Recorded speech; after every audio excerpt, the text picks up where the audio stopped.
Hello, everybody. Welcome to Fight for Liberty and Friends. So, tonight we are trying out kind of a new style of show for Fight for Liberty. And with that, to try to mitigate disasters, I invited on three of my absolute favorite former guests and three very good friends. So, tonight we'll be hearing from Zach Josephs, Reed Coverdale, and Jeremy Todd throughout the evening. So I'm very excited to do this with you guys. But first up, I just want to fill you guys in on some of the exciting things that are going on with Fight for Liberty, as well as in my personal life. And I am just thankful for this show and for you guys watching. And wanted to.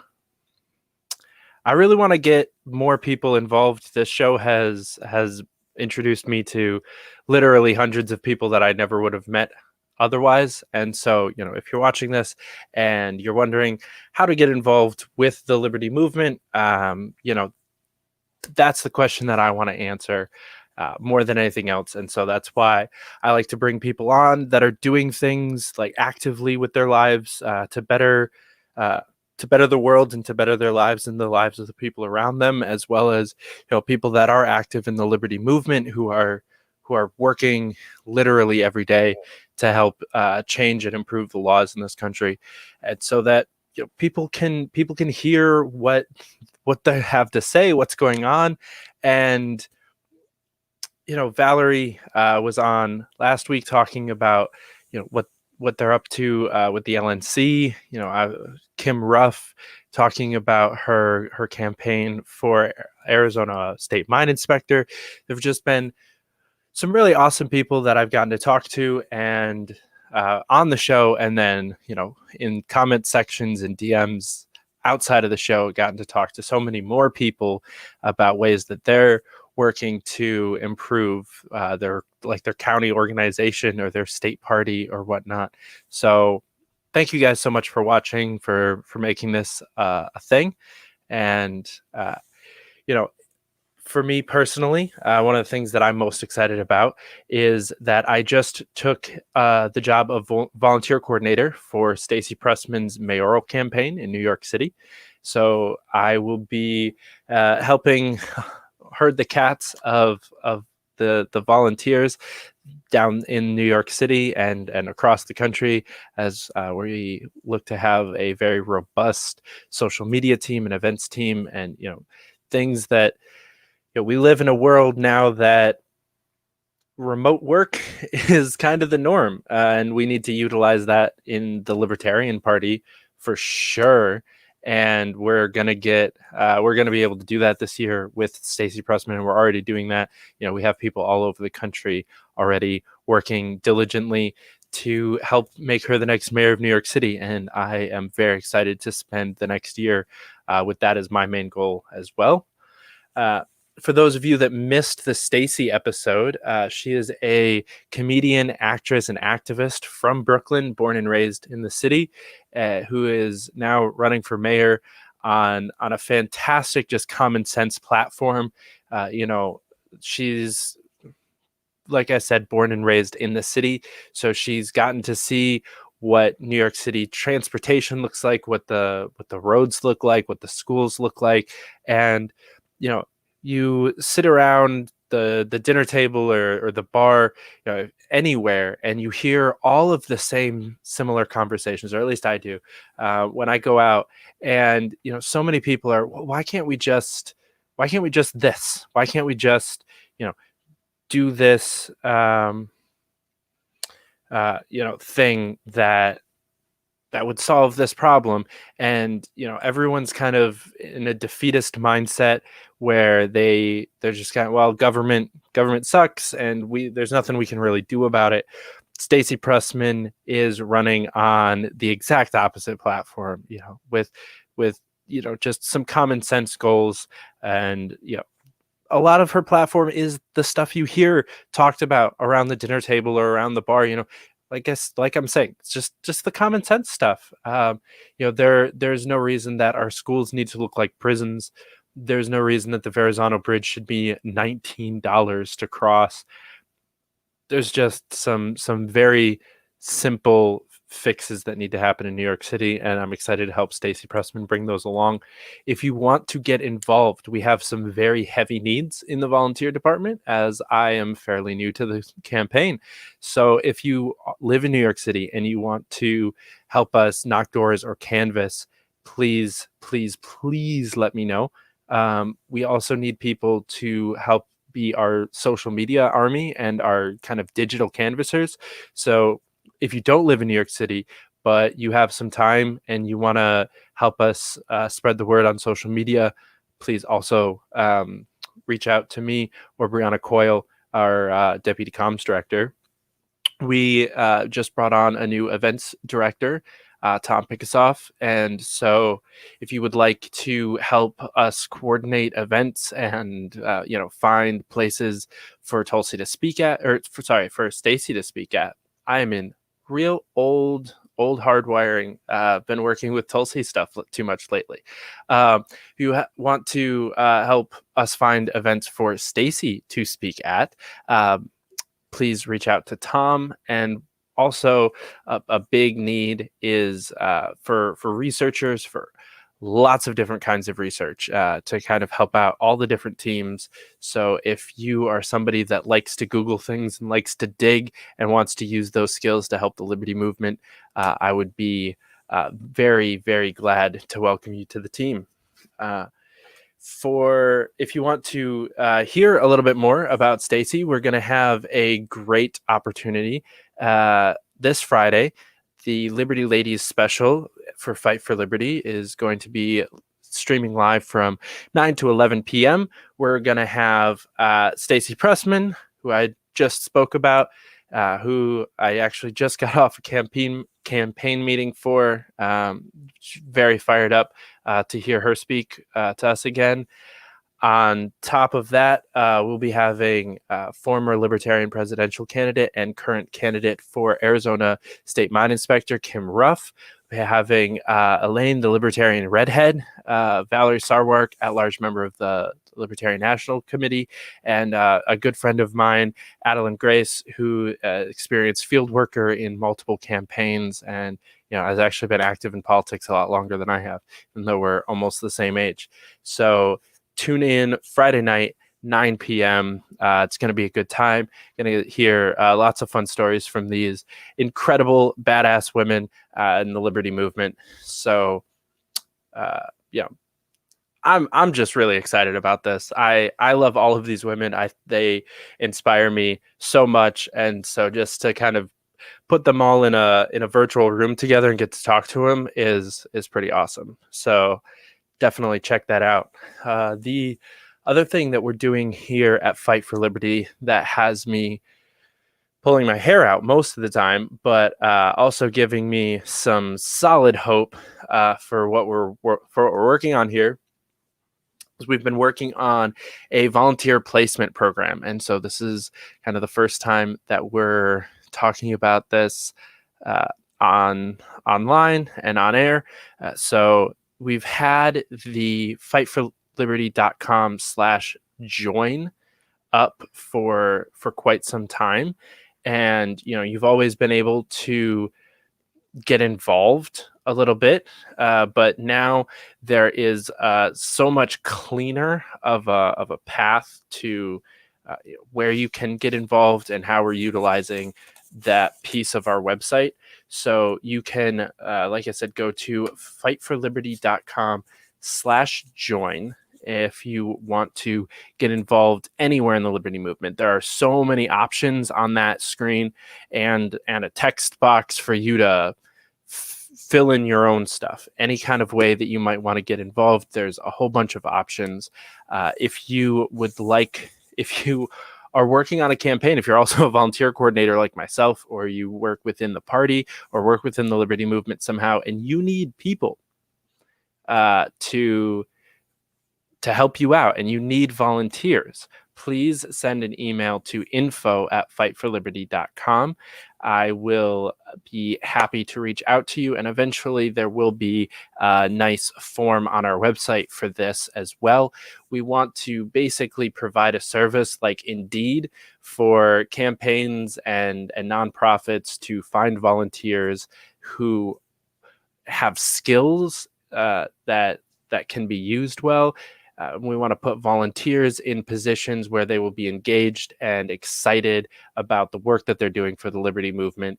A lot of people try to put volunteers into cookie cutter situations where the only way for a regular person to get involved is to canvass and hand out literature or to share stuff on social media. And we all know that not everybody's suited out for one of those two jobs. So, we're very excited to try to foster this camaraderie between volunteers and who they're volunteering for, to make sure that they have a job that is exciting for them and that they love and that they want to help out with, and that they're excited to continue and do again for another campaign and another campaign and another campaign, because we need to keep people in the party. We need to keep people active. We don't have enough people to burn volunteers out at any point in time yet. We have a long race ahead of us, and we're just getting started. So don't burn anyone out. But with that, we have our first guest has arrived to the show. Wonderful friend of mine, former staffer for Tulsi Gabbard as well, Mr. Zach Josephs. Hey, how's it going? How you doing, bud? Good. How about yourself? I cannot complain. I could complain, but it would be futile. I feel that. So you've been on the show a couple of times, so people that have watched kind of understand a decent amount of where you're coming from politically. So if you just give like a quick overview for people that haven't seen for previous episodes, kind of like where you fall on the political spectrum. Yeah, I'm all of my friends' favorite example of a left libertarian. I lean very heavy towards the libertarian and more towards the left than the right. I don't really like the labels, but a social libertarian's probably the closest thing, or a mini anarchist? How do you say that? Mm-hmm. Minarchist, I believe. Minarchist? That. Where communities kind of get to voluntarily enter into whatever society they want to make. Mm-hmm. Yeah, I definitely that's what I love about minarchism in general, because that's basically what I identify as most of the time as well. And it's the beauty of it is that it's kind of true libertarianism, where you can be as left or right as you want as long as you fuck off adequately. Right? Honestly, I feel like I would be more of a real anarchist, like a hardcore one, but we kind of live in a society, and the minarchism is a good bridge between the two, a good compromise, or at least one I'm willing to make. I definitely feel that. I don't know if I just haven't been involved in the liberty movement for long enough. That's the joke that I keep getting told. I still see anarchy, like I had Kokesh on the show, and I think that was probably the best conversation I've had about this, especially on the show. Like, I still see anarchy a little bit as like a completely undoable goal that will just like not sustain. That's basically my biggest problem with anarchy, is I don't think that you can create anarchy and expect it to continue for longer than like a decade. Yeah, Until that's something kind of else my one thing replaces about it too. If you really did have true anarchy, there would be a power structure that sort of comes from that. And then whether or not it's a federal centralized government, it'll be something, and it'll still hurt people and cause problems. And so I think as a broader community of people, or even just like the entire North American community, we should find ways to live in harmony with each other, but also ways not to fuck with each other. Yeah, Could not have said that better myself. I think there's definitely a kind of dystopian idea of what the world libertarians want, and it basically is like McDonald's and Walmart and Apple running the world and being in this like crazy war with each other for territory and all of this shit. And I honestly I see that as the most likely end result. If someone were to just push the magic blow up the federal government button, It's kind of uh why I'm more would probably minarchist, happen. you know, Right. because at the end of the day, oligarchy or really just some corporatocracy is not very different than what we have now. So the the ANCAPs who are too far in the anarchy, or even the ANCOMs who are just kind of ignorant of the fact that there would be stuff outside their little communities. It Hmm. just we need to have some kind of social cohesion that we work together and know where the boundaries are. Yeah. But yeah, as little government as possible, or as little authority as possible, because that's the dream. Right. And I think with that statement, with as little government as possible being the dream, I'm going to ask you a question that I'm sure you've been asked online millions of times, but I want to give you a chance to put it in not 180 characters. Why aren't you a Bernie bro? Well, I mean, I was in the beginning, kind of when I was like 18-ish, getting into this. That's kind of where my politics were. And then 2015, Bernie sounded great to me because I was kind of politically disengaged from everything. Hmm. But you look into Bernie more specifically, and he's kind of pretty establishment, and that's probably honestly my biggest turnoff of him. He does have a lot of policies that would be great for helping people, and at the end of the day, I want to help people, and I think the way to do that in the biggest, most broad scale kind of way is with libertarianism. Hmm. But barring that, considering this what we have now, there's a lot of things we could do, and I don't think all of Bernie's ideas are terrible if you're okay with using the system we have now. Hmm. So it's not that I'm definitely not a Bernie bro in terms of it's like, oh, Bernie Stan, yay, Rose Twitter kind of thing. But I, I don't hate him Rose Twitter like a is lot of people do. something interesting. Uh, Rose Twitter is like the K Hive. I just try to avoid them. Yeah, I've been walking directly into the belly of the beast a lot on social media lately and trying to do so nicely, trying, not succeeding. I have definitely failed to keep my cool in a lot of these conversations, but I have found myself, especially with the Jimmy Dore interviewing a member of the militia name that I won't say because we're on YouTube and they will probably screw me for it. You love all the rhetoric Um, around that. so with all of that, there's just shit tons of conversation going on online about are these people really pro LGBT, pro BLM, or are they just using it for nefarious reasons? And I'm walking right into these conversations going, no, like libertarians are cool. Like left libertarians exist. I know a few of them. Like The amount there's of times visual I get evidence told I on don't my exist YouTube to my channel. face is hilarious. Right. I have found that most often when I am arguing with someone online, it gets down to the point, and this is usually where I give up on the argument, but almost every single argument I have been in online, it gets to the point where this person is trying to tell me what I believe. Yep. And Honestly, there's so so much of that. Like, obnoxious. because I'm with you with the unity movement and trying to bring everyone from all sides into the Libertarian Party, because everyone from all sides has different aspects that they align with it, things they want to be more free on, and Hmm. that's that's just one of the biggest thing that happens, especially with the left. I'll talk to them about something and say, "Oh, have you heard about the Libertarian Party?" And then they'll list off of just a whole tirade of my own beliefs, and it's just Hmm. like, no, none of that's correct. No. Like my the best lead in I think with the left is really telling them like our first presidential candidate was a gay man as like one of the things the party formed around. Who ran with a woman as his VP. Wasn't a woman Like, of color too?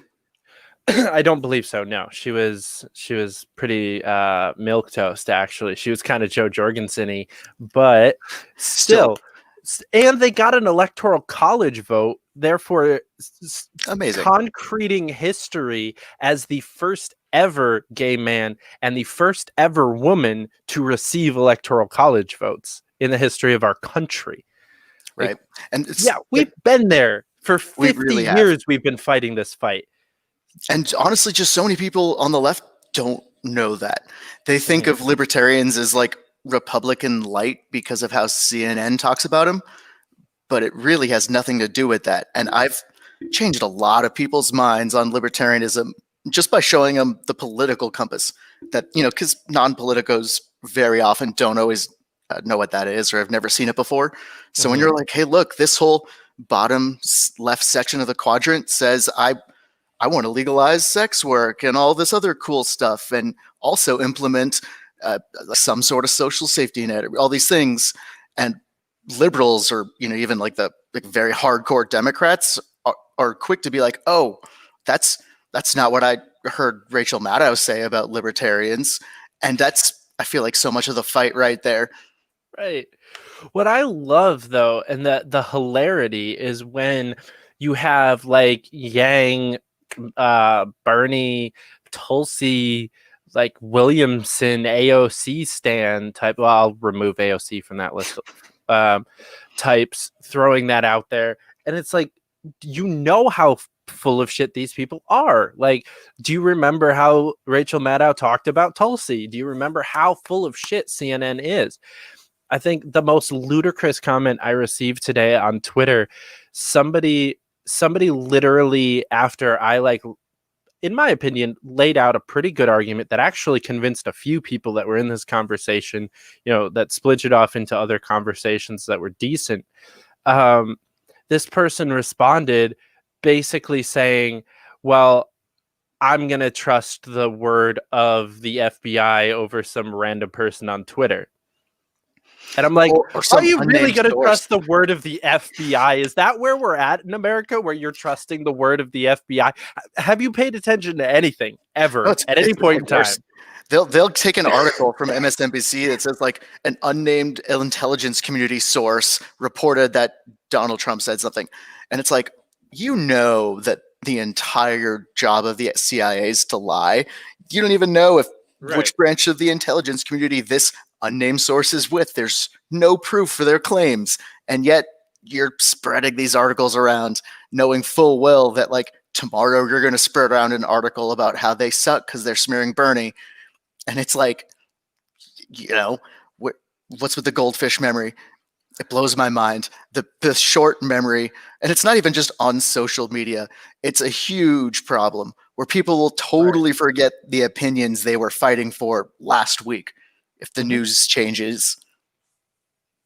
Yeah, I think that was actually one of the main things that drove me to libertarianism was the just the breakdown of political discourse that I was watching and the polarization.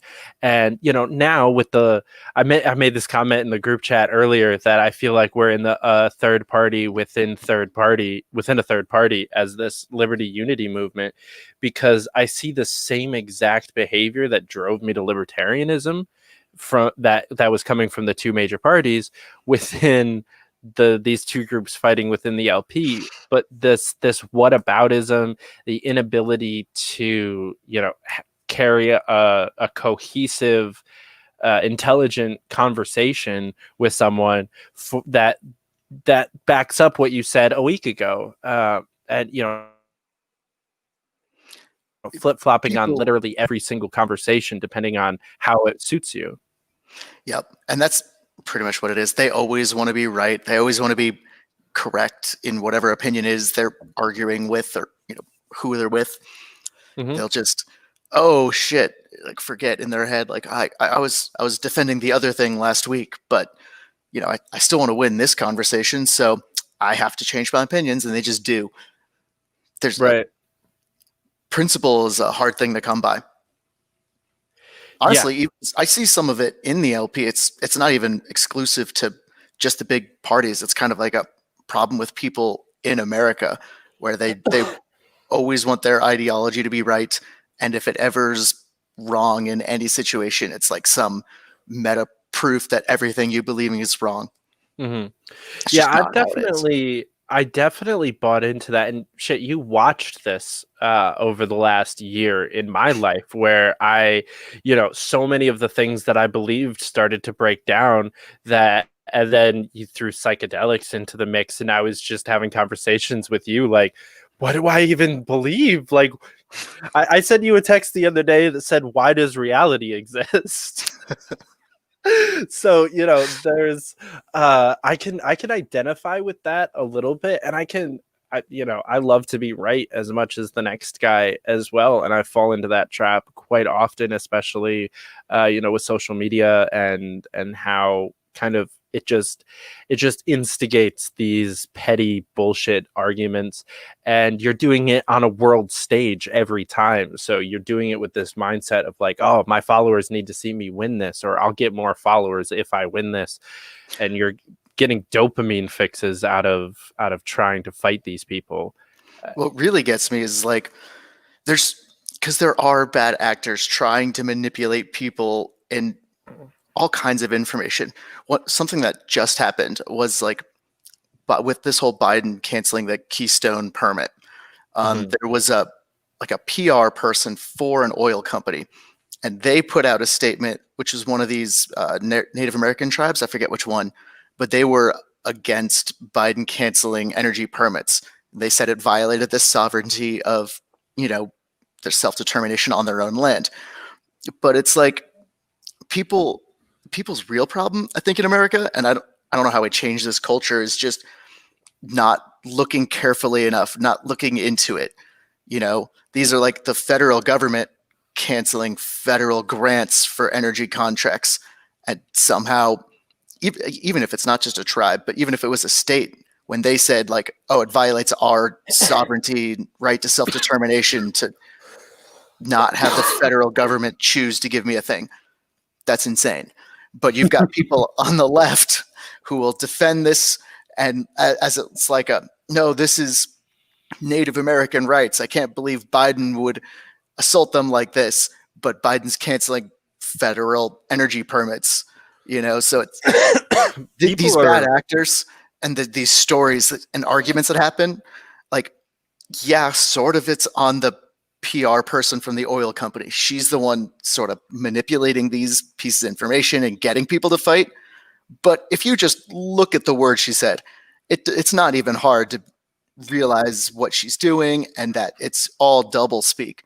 mhm, So I can't just blame like social media or all this stuff. Like there's something up with Americans that we need to change culturally. We yeah. want to just win these arguments fast and always be right. And I mean, honestly, that if you're wrong sometimes on the internet, it can turn into cancel culture.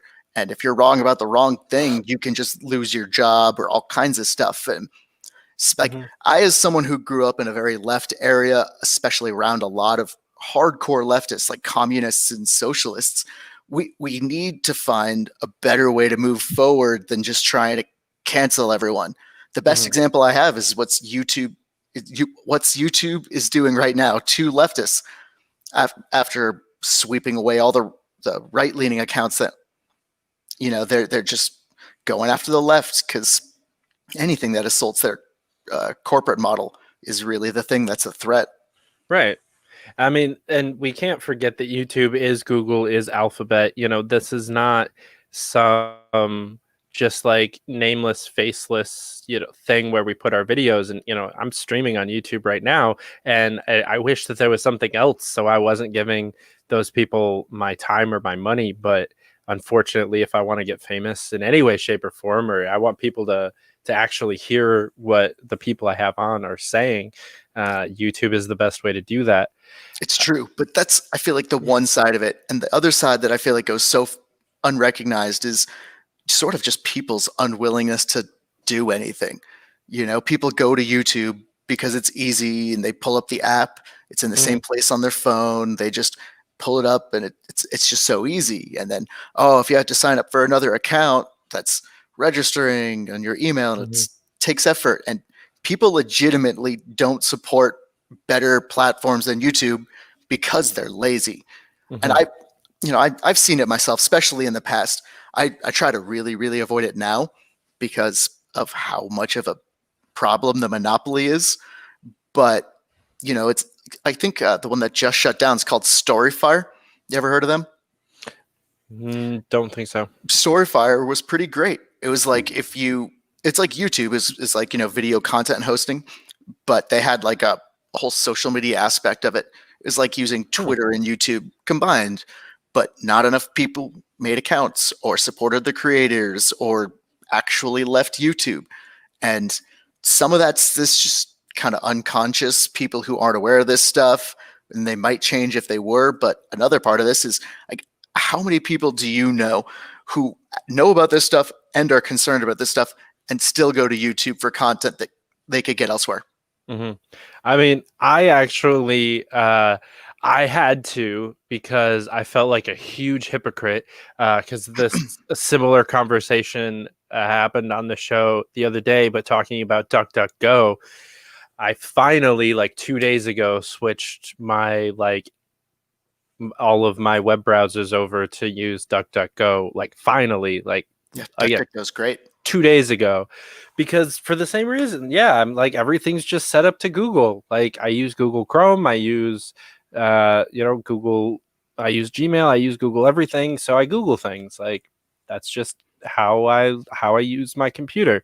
But yeah, it definitely it takes I think voting with your dollars is so much easier of a concept when you're thinking about actually spending money in a store, and going to uh Wendy's over McDonald's because you care about adoption, and you love the fact that Wendy's donates a whole bunch of money to adoption. Like that clicks a lot easier because you're swiping a card and you're spending money. But when you're talking about, the businesses that you don't spend money on, but still make money off of you using them, it's such a different piece of your brain that you have to use to be like, okay, I have to make my life a little bit harder so I can make evil people's lives a little bit harder. Yep. And I mean, I think it's I think there's more and more people waking up to this on the internet. I think it'll become easier, and eventually there might be a flood of people who leave Facebook and YouTube and Twitter. But I think a lot of our problem right now is not just how they manipulate things, although they do, and it's a big problem. But there's also just the culture in America that we have, because I mean, I did the same thing you did. It took me a while. I did it Mhm. earlier than you, but I switched all my browsers to my default browsers to Brave. The one I use is I like, but I use DuckDuckGo for all my search engines. So all my searches are done through there. And there are times where I'll run into a website where it says, "Oh, this can't be displayed because you've got some kind of ad blocker," and you just know it's that Brave, is protecting some of your data, and you're not going to be able to get on this website unless you give it to them. And then you get to kind of an opt-in moment where you're like, do I want to open Chrome and then go to this website knowing they're going to data mine, or do I not care about whatever this story or this web page, whatever it Mhm. is? And even just that, kind of getting people to realize that they should approach the internet in that way, I think is a big help. But I don't know what the laziness problem is in America. Even especially with technology, it's not like you have to go and do something. So you have to register with an email account. Right. It's not like it's hard, but people will still go to YouTube. They're like, "Oh, I forget my password." YouTube just remembers it for me. So Right.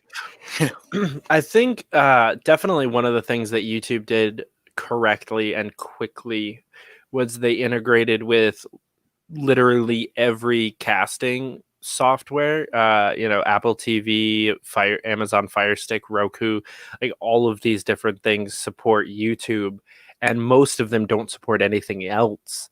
uh some of them support Vimeo, I believe. I think Roku finally brought them on.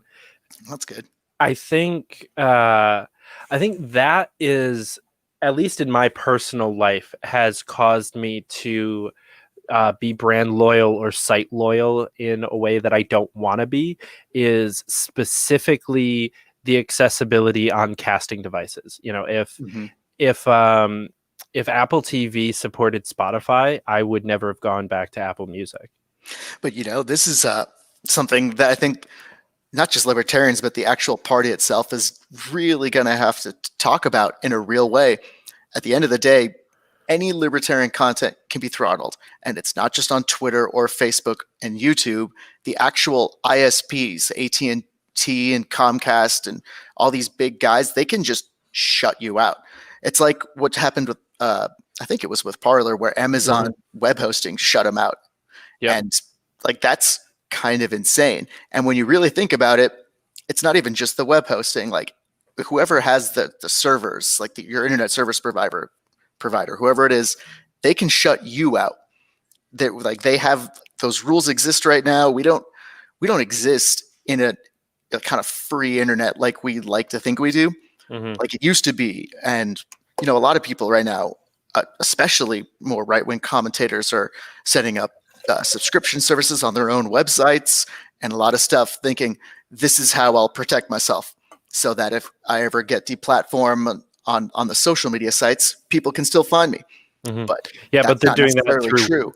If your Wix or message was, Amazon web hosting. yeah, I mean, if your message was too hard against AT&T or too hard against Amazon, why wouldn't they shut you out? They, at the very Hmm. least, they could. We've seen it happen. We're seeing it happen right now, and we're also seeing no laws change in response to that. Hmm. So, I mean, I think it was Austin Peterson who said something on Twitter. It was like maybe libertarians should think about starting an ISP, but on some level, it's not even just Twitter or Facebook. We need to really talk about how technology in society is going to work. And if the government is too slow to come up with these rules to regulate these things in a way that keeps it free but also safe for people, then maybe Hmm. we should. And maybe that's how we'll get more legitimate or more legitimate in the minds of America, at large, Hmm. is when they realize, oh, I hate Comcast, I hate AT&T. I can go to the Liberty Net and it's cheap and they have the Constitution baked into their terms of service and some other things like that. Hmm. I feel maybe that's how, maybe it's almost a better approach than electoral politics. Libertarians are like, again, I'm a mini garnist. I'm never going to say that word right. Just, just move. I'm gonna move on from that. I'm dyslexic, and that word's not for me. It's not. It's not what I can do. Can you be But verbally dyslexic? Is that a thing? yes, it's just a switching of the like words or sounds or syllables in your brain. So Fair. I don't see why not. It would just probably sound like if you really had hardcore, uh, dyslexia verbally, probably just sound like a stutter. Yeah. I'm ADHD. It kind of sounds like that, but also no. But anyway, we as the Libertarian Party, not very fond of the government, and our anti-government message doesn't really resonate very well, with like the Republicans or Democrat voters, like the hardcore ones, and maybe teaching them libertarian values, with a social media platform or ISP, or by actually making their lives better in ways that they want the government to make their lives better. And then they'll realize they didn't need the government to do it in the first place. And maybe we should look to what these guys and their other ideas are. Yeah. Mhm. Yeah, I've thankfully had this conversation a couple times, and even more thankfully with people that know shit, unlike myself. And no offense yourself in this area. I'm not an internet service provider. Yeah. I'm a scientist. Um, one of the things that I've seen happen, which is really cool, is there is a website called Porcupine, which we used on Saturday to host the New York State Libertarian Party meeting, and basically it's a third party website to utilize Robert's rules through like a virtual meeting.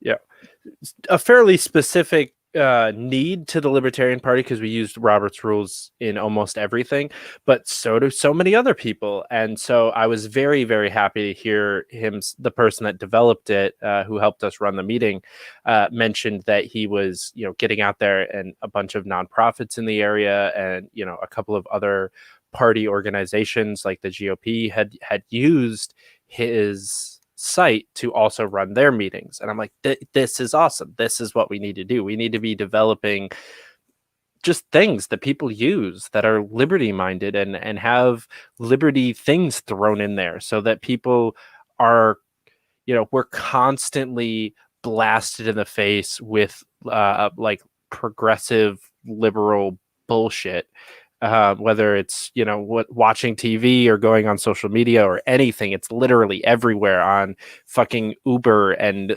DoorDash apps, and just like constantly all over the place. Everywhere you look is liberal propaganda, and we need to be able to combat that at least a little bit with We're our also own kind of sort of propaganda, which is just liberty, like spread the ideas of liberty in everything that we do, whether that's a fucking auto garage or a new website or a dance academy. I don't care. Just Yeah, promote and I mean, liberty. we're always on the defensive. Everyone, their idea about us right now is just, we're Republican lights, and we face constant smears and lies from the media and from all over the place. And I Mm-hmm. think just creating anything that is unsmearable. You can't really say that this libertarian platform is or isn't anything because we're transparent and the people who use it know.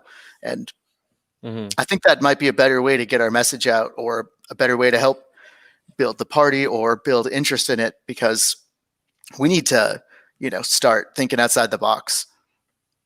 We really need to do some stuff before the federal government is just too powerful or too big. Yeah, because if what looks like might be about to happen is that the federal government decides that its job is to regulate the internet, which just means the same way that they regulate like energy and water, which is government set up monopolies that are impossible to touch legally. I 100% see that as what's about to happen, and we're not going to have a problem of too many people are using Twitter, and Twitter's being mean to us, and Parler kind of has a shitty interface. It's going to be like Twitter's all there is. That's it. You have Twitter and you have Facebook and you have Instagram, and that's it, because those are the public square as deemed by some new law. And so to allow the federal government to regulate Twitter, it has to be a public thing that they can regulate. And I mean, that's so if we much. don't make the internet more of a free place, we're going to start getting and seeing crazy stuff. Like, they'll use your location data to like make sure you're within certain state laws. Like, the federal government will own Twitter, and that's the common space, but states get to make up rules about what you're allowed to say inside the state. So they'll use your location data to make sure what you're saying is okay with the federal government and this state. And Mm-hmm. all of your data will be shared with both of them so that they can go through all of it to make sure it's all okay. And phones will just have it, preloaded on it, or you won't be able to get any other apps, because these are the ones that make it so that the phone making companies still retain their government contracts, which will, Mm-hmm. the government will give them, because now that the internet's a public square, they have to provide phones to everyone. So they'll make the phone contracts with the company, and then it's not even like a fallacy, slippery slope argument. Like, we've seen this happen, and it's also Mm-hmm. happening right now, and it's being proposed by people right now. Stuff exactly like that. And I think Right. Liberty Net's kind of the thing we need. Some kind of, okay, well, you can go regulate the government approved public square, we are going to set up just a it's just a system of communication, of sharing data, right? That isn't about that. And then we got to get around the surveillance and the way that they're using these social media sites to monitor us. Yeah. It's a big problem that we have right now. Yeah, for sure. I think that one thing that I saw, I don't know how accurate this was. It was kind of like a one-off article that I saw, was that the actual creator of the www dot, like the creator of the World Wide Web, is trying to make a competition for his own creation, I think I read and about that too. that would be fucking awesome, dude. Like if we could just start from scratch again, like just a new thing, just get rid of all the bullshit, start I from mean, scratch, try AOL at the chat first rooms time. was basically Twitter doing it correctly. It was like you had your BreadTube Twitter, you had your Left Twitter, your Liberty Twitter, except they were just chat rooms, Mhm. even though they were all public. It wasn't perfect, but I had like 3 Canadian girlfriends, so it was a better system. I mean, yeah, I definitely haven't gotten any girlfriends off of Twitter yet. That's something.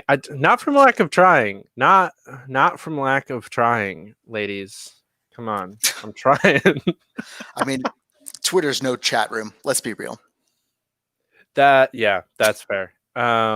It there are I have definitely I'm happy to report that I have gotten to meet a lot of awesome women through Twitter and the Liberty movement though. And there is this stereotype that kind of goes hand in hand with the fact that we're all right-wing Nazis, is that we're all like white dudes.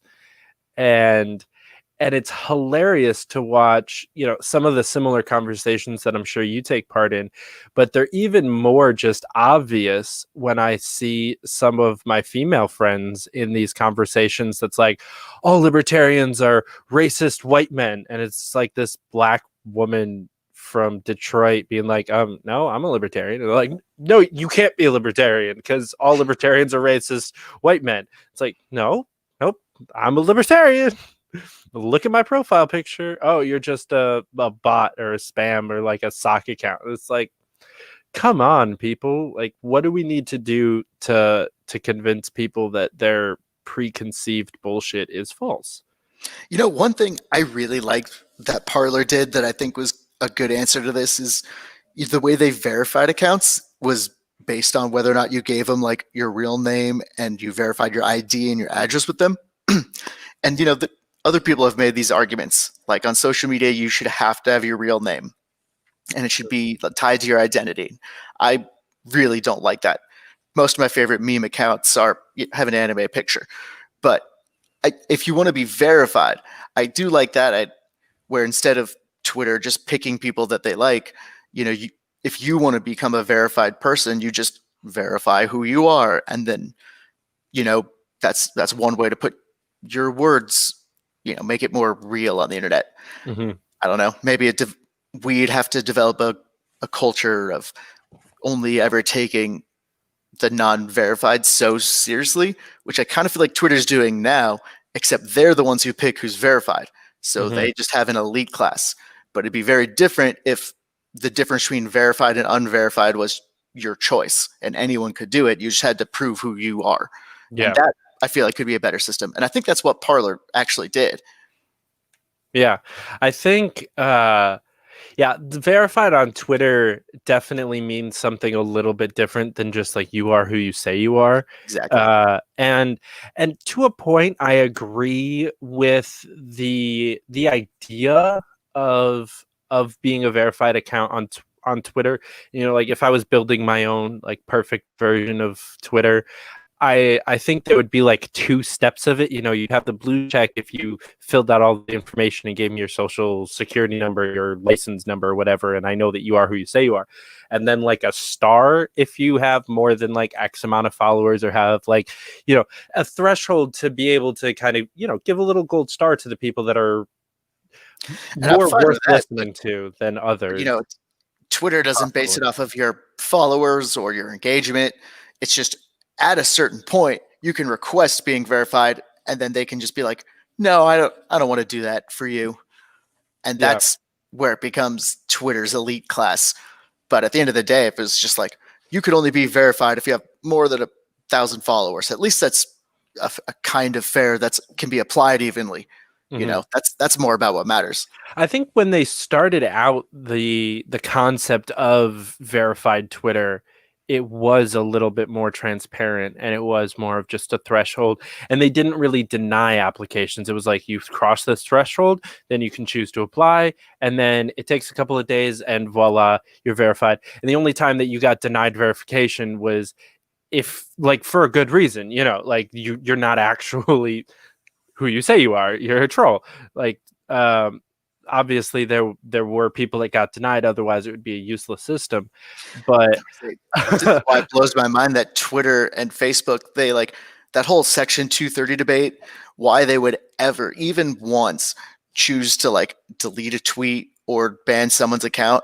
They should just throw their hands up in the air and be like, Nazis use AT&T's phone service. We're just a platform, you know, Mhm. and that just all this crap that's been thrown their way over the last couple of years, none of it would have happened really. People would have been screaming at the void, but like who really screams at AT&T because a Klan rally was organized through text messages?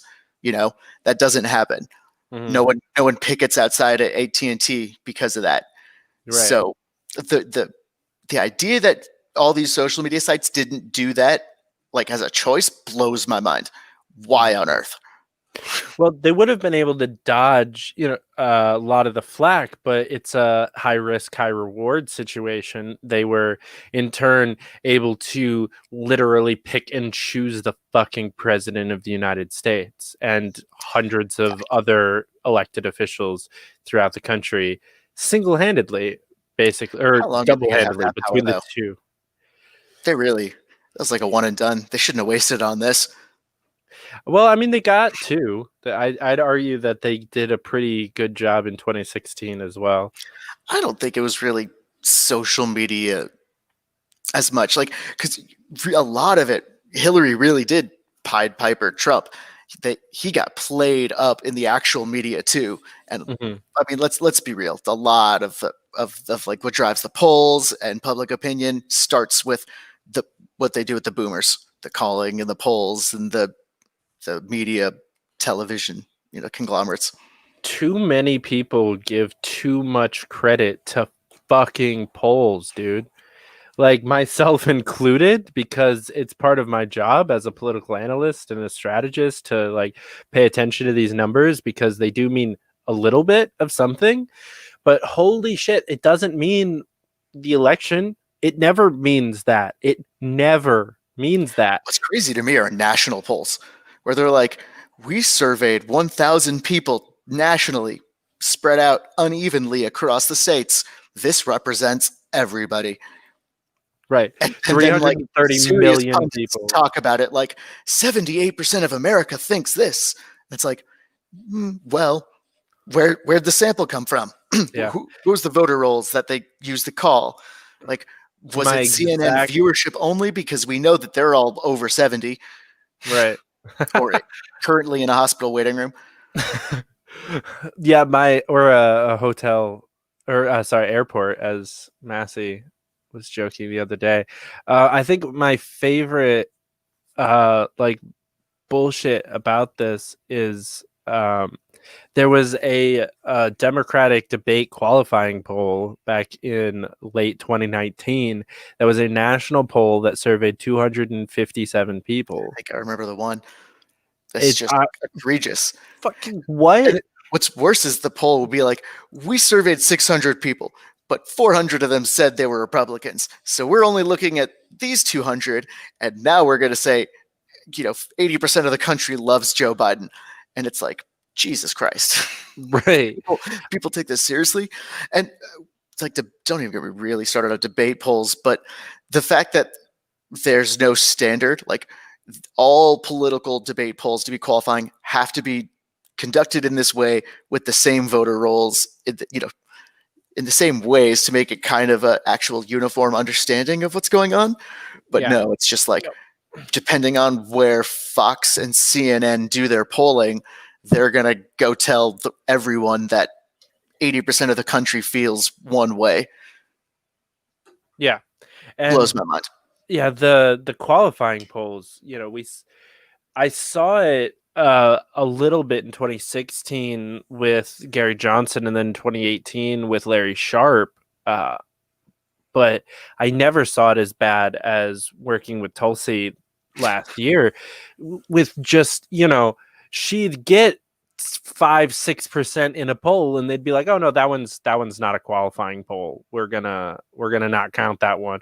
Oh, this one she got 0. Oh, because she wasn't even on the questions. Yeah, that's a qualifying poll. What was even crazier to me would be like, you need 5% to qualify the debate, and some of these qualifying polls had a 5% margin of error. So people polling at 0% could have qualified. We don't know. Right. That's their margin of error. And it's Their like, margin of error is within qualification. exactly. It's just like, what? That doesn't make any sense at all. Or my favorite, like real way to just screw with statistics was that some people would do like aggregate polls where they would take data from a bunch of different polls and they'd be like, oh, look, Tulsi's polling at 0.5%. And then you do some digging and you're like, oh, they use like these 6 polls and only 2 of them actually had Tulsi's name on them. Mm-hmm. So no wonder. Right. All right, ladies and gentlemen, we have our second guest entering the studio for the evening, Mr. Reed Coverdale. Hello, sir. How goes it? How's it going? Sorry, I'm late as usual, but you know what my job is like. So you are all right, my friend. I am happy to have you both on the show at the same time. This hasn't happened yet. First time. It happens all the time in group chat. That is true. It happens. It needs to happen again in real life here pretty soon, because I haven't seen the two of you together in like a year almost. It's never happened in real. Or well, I guess we were all at Tulsi's the party at the end, party or whatever you want to call it. But I didn't know who Zach was at the time, so I don't even remember seeing him. But that's fair. Yeah, he wasn't important at the time yet. So yeah, well. Still might be true. That's a little truth. So, Mr. Coverdale, we've been talking a little bit about this. The libertarians are all right-wing extremist Nazi argument that I'm sure you're well versed in. And the question that I want to pose to kind of both of you is, what can not only the Libertarian Party, but also the Unity Coalition, as we are, do to reach out to the left a little bit more and prove to them that that Zach Josephs exists and is a human that holds left libertarian beliefs, and that can be a thing? Yeah, so I kind of say libertarianism is a sliding scale, and the left-right dichotomy, it doesn't really exist. I mean, if you are completely libertarian, you can be all the way to the right and get along with someone who's all the way to the left. So it really has to do with how libertarian are you? Like, what do you think the government should do? You know, I'm not an anarchist. I have a little bit of statism in me. You know, I like national parks, and I think that the military probably shouldn't be a private operation, you know, so I'm not a complete libertarian. I'm not all the way down on the scale. So whether you're right or left, it's what really matters is where are you up and down, you know, how far are you? So like Nico House and I could have a conversation, and I would just say, well, Nico, you're just higher on the scale than I am. You know, it doesn't really matter whether you're right or left at me. You're just a little higher. I'm a little lower. You know, Vermin Supreme would be lower than me, but he'd be to the left of me, so it doesn't matter. I feel like the three of us are pretty equal on the up and down scale, maybe a little bit of variance, but to me, that's really all that matters. So kind of just destroying the right-left argument, because it doesn't really exist. That's been the most effective way for me to communicate, not just with the left, but with everybody, you know, with Republicans too. Also used to like drive both sides away from joining the Libertarian Party. they'll say to the Democrats, oh, these guys are Nazis. Or they'll say to Republicans like, oh, they're going to help the Democrats with their agendas on, drugs or whatever. And because of that divide, the left-right divide, especially culturally, like the culture war, people really have the wrong idea about what libertarianism is and who they are and what we're trying to accomplish. So, Yeah. I totally agree. Smashing the idea of that libertarians can't be both left or right, or even just like have opinions on a mixed economy, but Reed said it the best. It's really just which things do you want the government to do and how much power do you want them to have? And that's kind of the real conversation that we should be having as libertarians. Mm-hmm. Yeah, I think I saw it very well put on Twitter earlier today. Somebody said, I realized I was a libertarian, or I really became a libertarian when I stopped asking the question, what's the right choice to enforce, and started asking the question, how much influence do I want the government to have in this decision? And it's like, Yeah. it's like that is libertarianism in a nutshell. If you and if you're on the right and you don't understand how anarcho-communism can, or not only can exist but must exist in an Ancapistan universe, you're not really that far down on the scale that you guys are talking about. It's really about, do you want to enforce your beliefs on other people, or do you want to force your beliefs on other people? If not, awesome, come on in. Yeah. If all anyone's talking about is how they want, how things in their town to run and how they want the government in their town with their communities to run, they're basically talking about like socialist communism or libertarian socialism, where a community of people is deciding how they want to do things. And if you had like a true anarchist, and it blows my mind that they're always warring with each other, the ANCAPs and the ANCOMs, but a true anarchist should be like this is just both going to happen. This is both going to exist because of the anarchy. So right, they should be getting along a lot more and care less about, it's really what we're doing in our own households.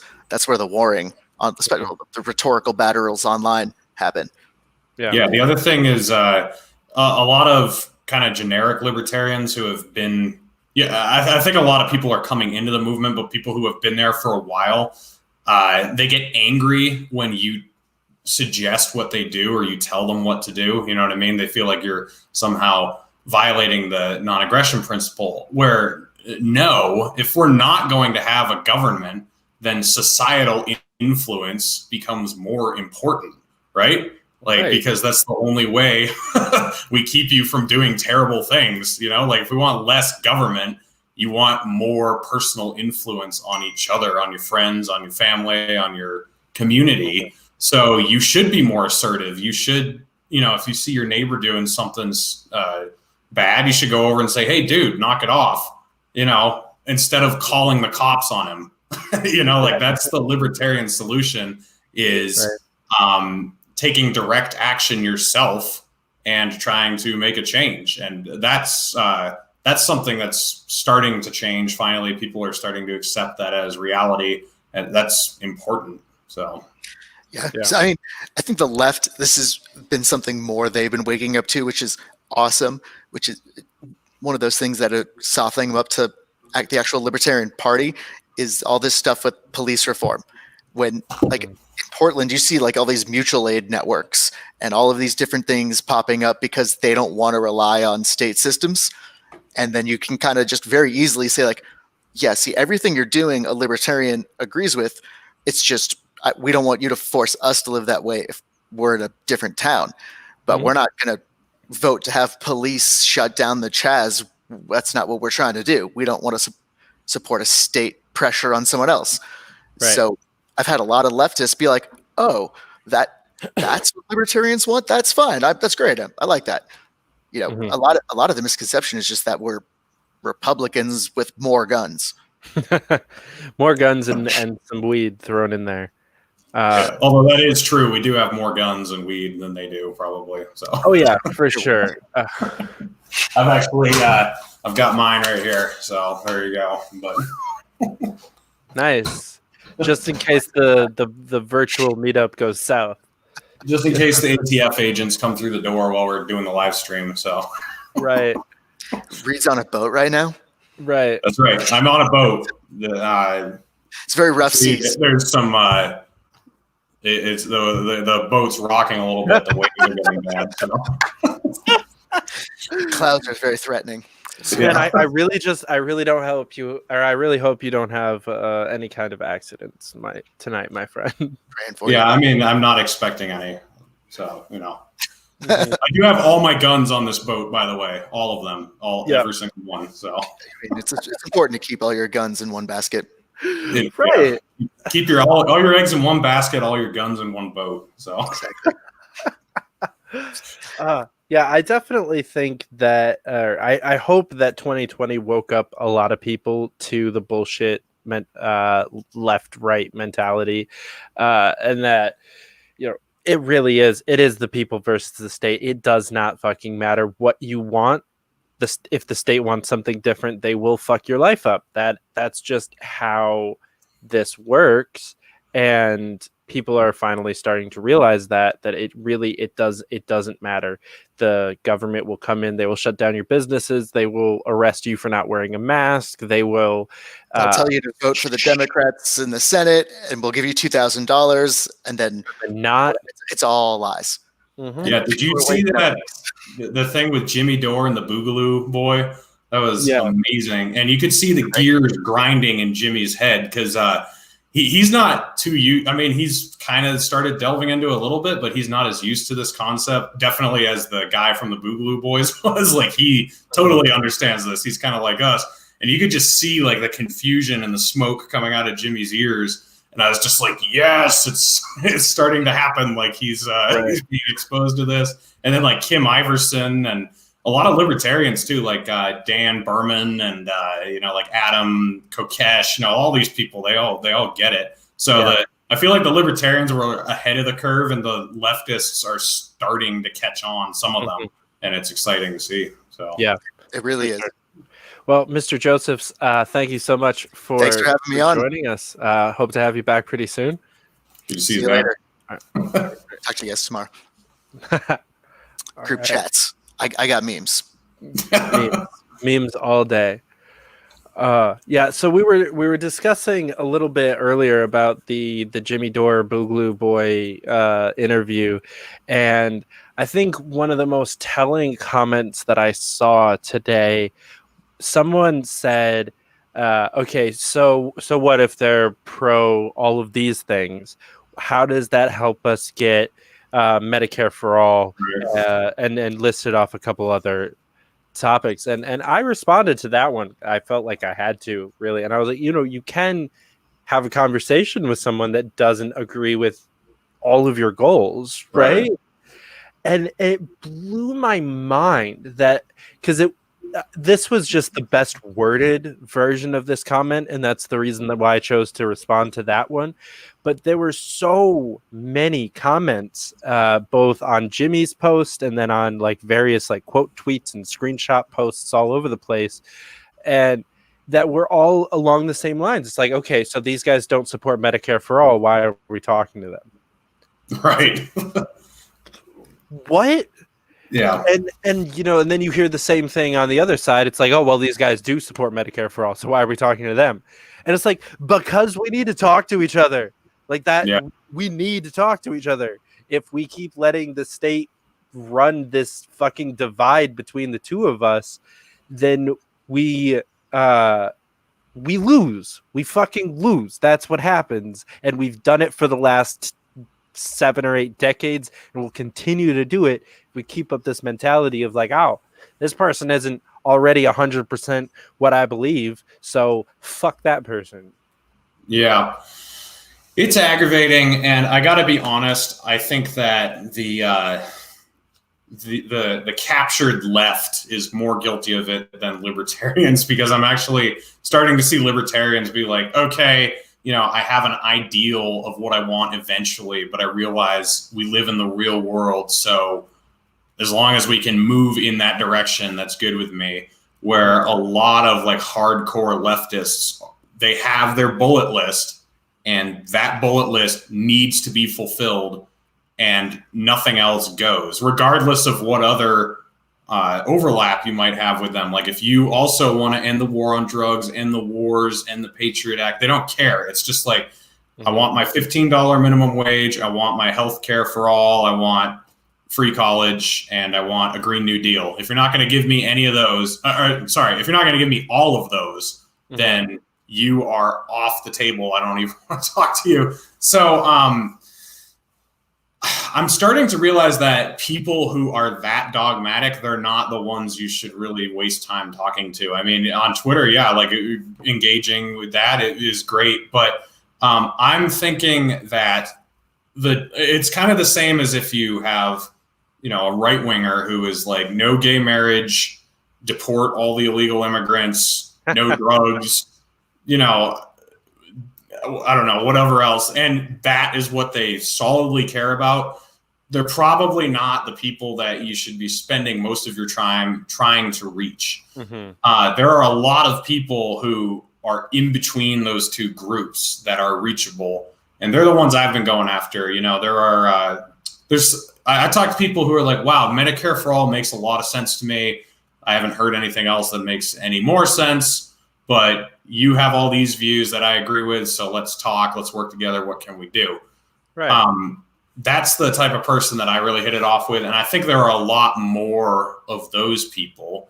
They just don't have Twitter accounts as much, and they don't have pedestals that they stand on because they're normal humans. They're your next door neighbor. They're your coworker. So I think really trying to get the message out to most people and not trying to tailor the message to the woke left or the retarded right. Like they're just you're not going to reach some of those people. I mean, they are they're religious in their views of government or society, and there's just no way you're going to crack that shell. So I go for the people who are receptive, I guess. Yeah, there's definitely a divide of strategy, I'll call it, amongst the Libertarian Party, because there is, and I'll give the opposing side a little bit of credit, because there is something to be said that a Bernie bro or a Trumper is probably more likely to be pissed off at the establishment and maybe take up some kind of an anti-establishment mantra. But what I think we've seen, I mean, Trump did win the primary and then became president, but like Bernie lost the primary twice. Why are we going after the followers of people that even with all of their following couldn't win? Right.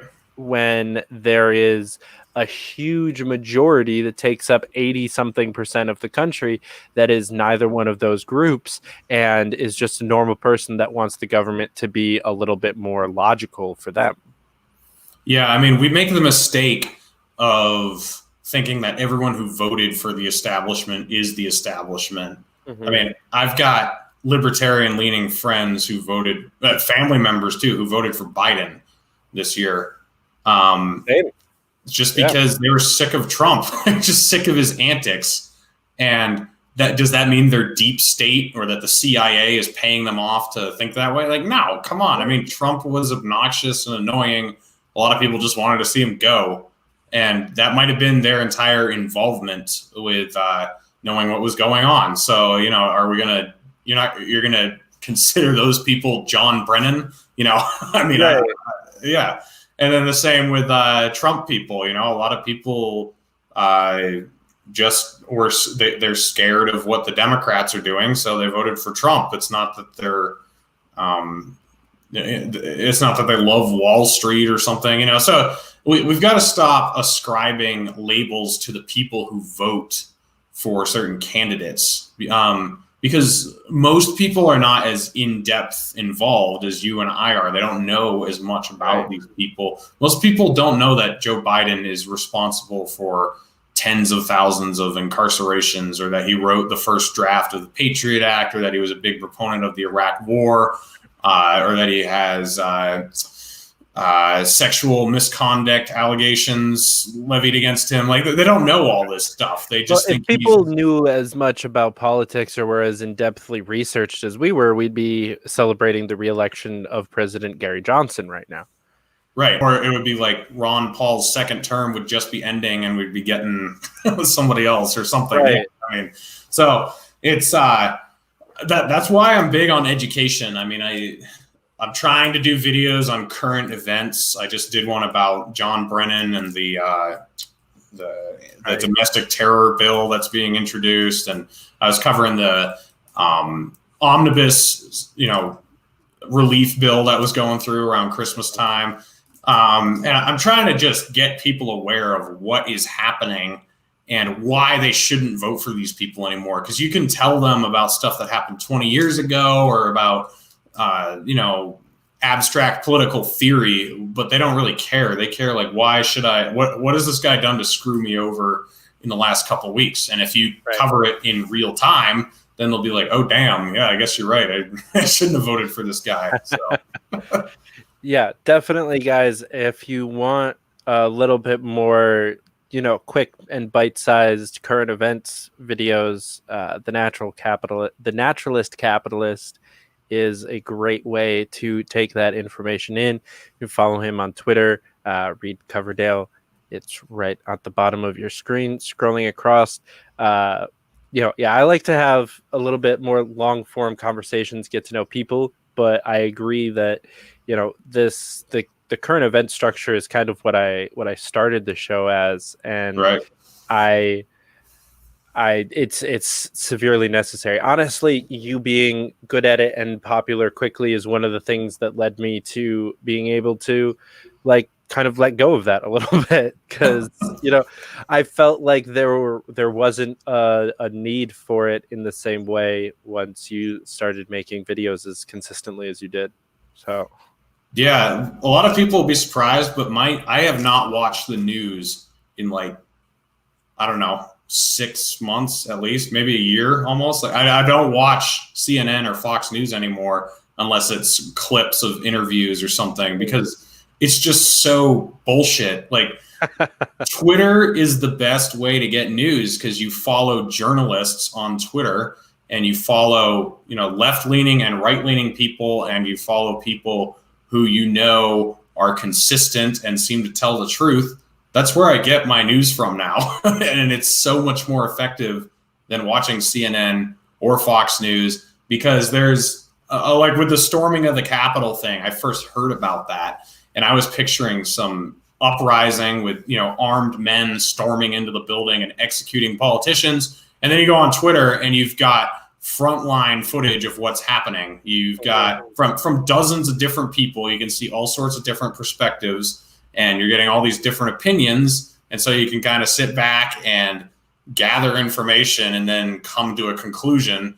It's so much more organic and less controlled than the mainstream media. I mean, the mainstream media is just, I was watching 10 minutes of it when Joe Biden was getting inaugurated last week, and I just wanted to throw up. I was like, oh man, I can't imagine a steady intake of this stuff, I literally did not watch even 30 seconds of Joe Biden's inauguration. I wanted to keep my brain fully clear of that rotting, cancerous bullshit.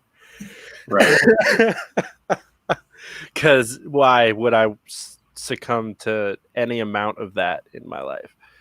Yeah. Yeah, it was unfortunate. I was at a truck stop eating lunch, and it happened to be inauguration day, and there was a TV in front of me. So, but such is life.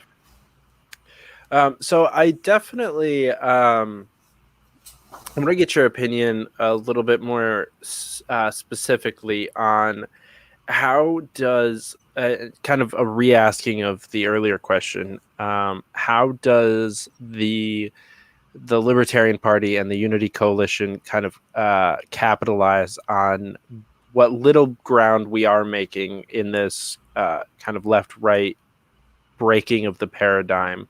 How do we push this forward outside of just like within ourselves. Not how do we reach out to them, but what do we have to do within the LP to make it a more, I guess, hospitable environment, bring in people that might currently think that we're all evil right-wing Nazis. Well, I think ending the infighting is important, and we've been somewhat successful on that. Not completely, definitely, but somewhat. Yet. And I think the the thing that's become very obvious to me is these detractors are so small. They have such small followings. I mean, a lot of them have like 50 people following them, and they're causing so much hysteria. And why don't we just ignore them?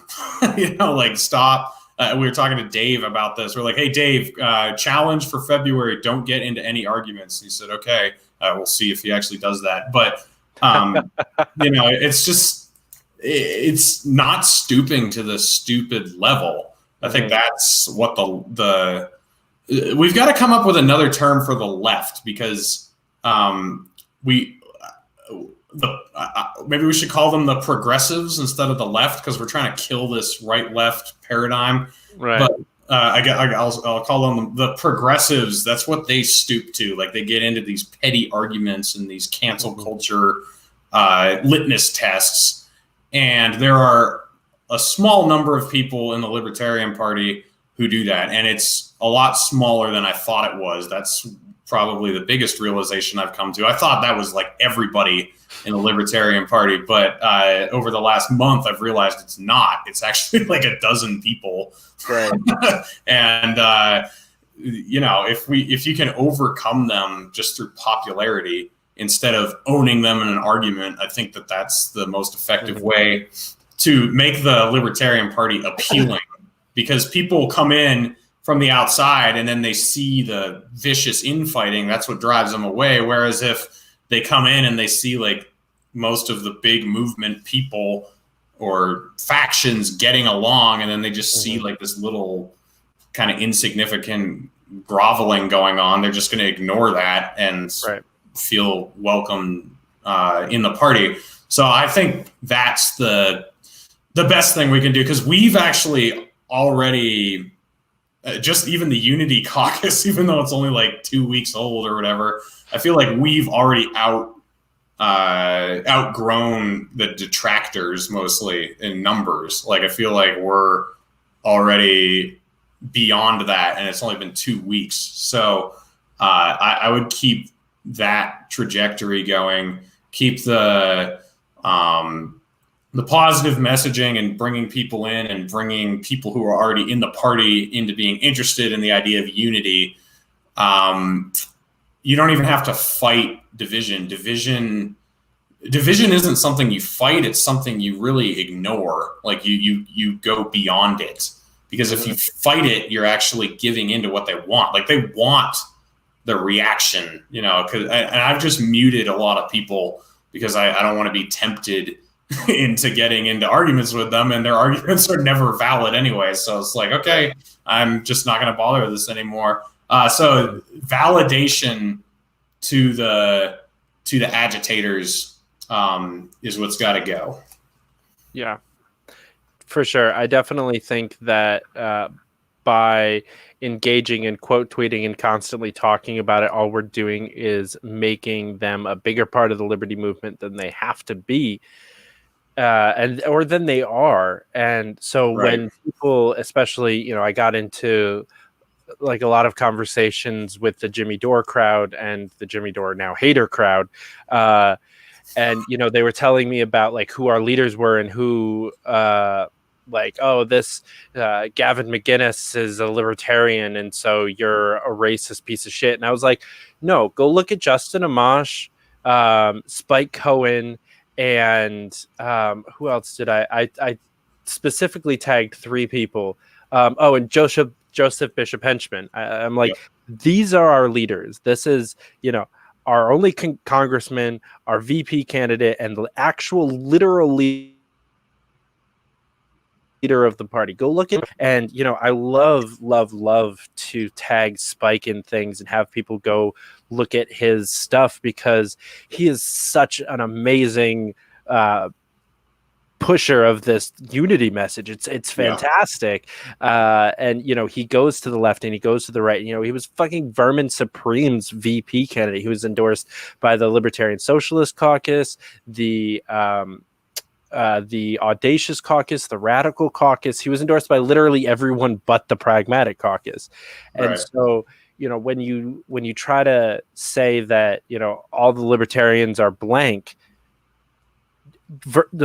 Spike Cohen most likely by himself will bust up that narrative, because he's probably not whatever blank you're trying to put him as, because he's too many fucking things to be categorized ever.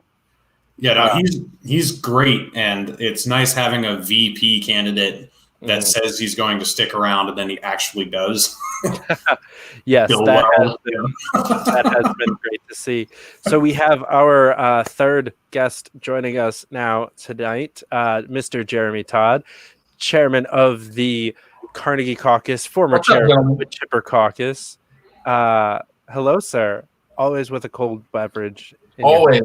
It's a very special one this evening. So it's even got gold letters, and it looks very fancy. And I'm literally drinking Kool-Aid, but I smoked Why like. do I look like Trump right now? I look like I'm wearing orange makeup. Yeah.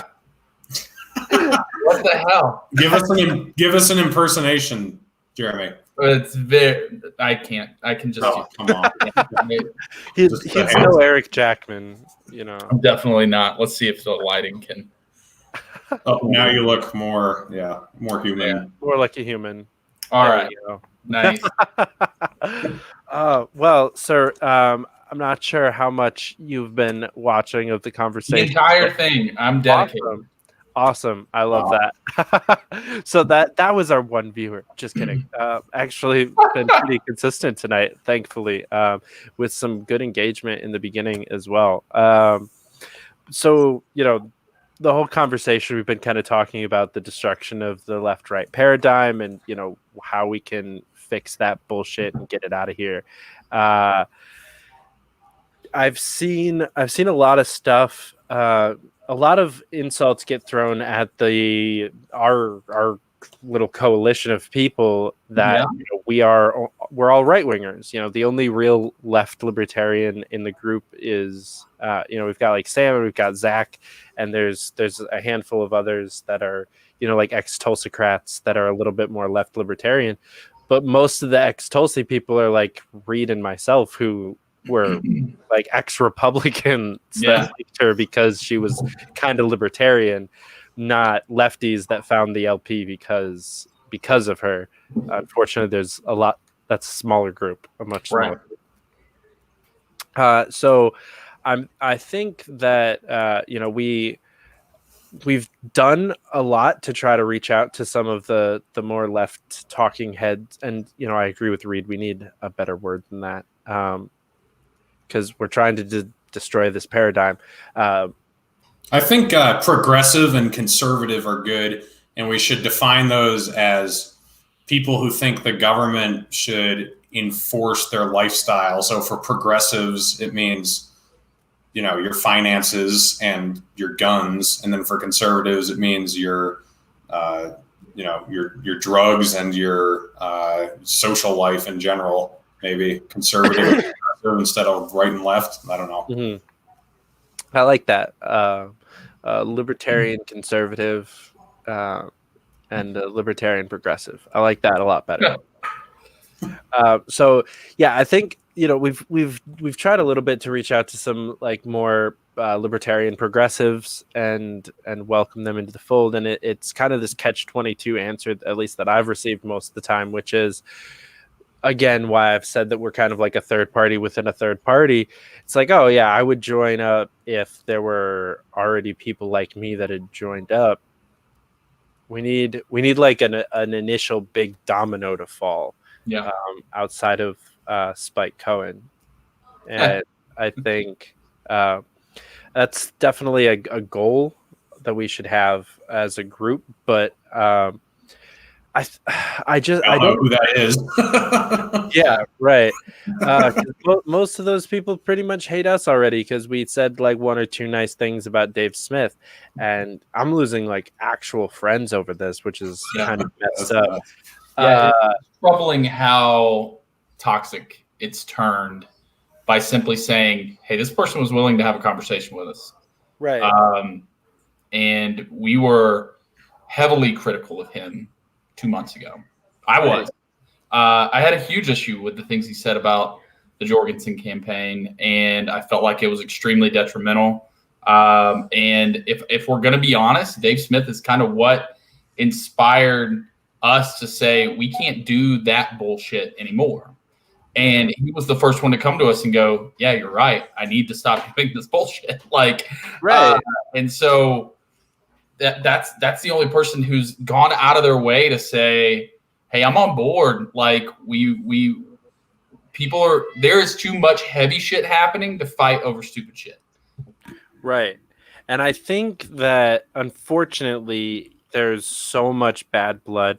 That's one of the things that I tried to I unfortunately had to try to educate someone earlier today on because they were talking about Dave Smith and Elliot Sherman going at it yesterday and said something about Dave piling on like unprovoked or something like that.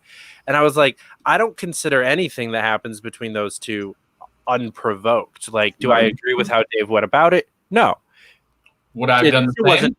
No. No, but it wasn't unprovoked. Anything Right. between those two is not unprovoked. Same with Sarwark or Andy Craig or Adam Bates or Archie Flowers.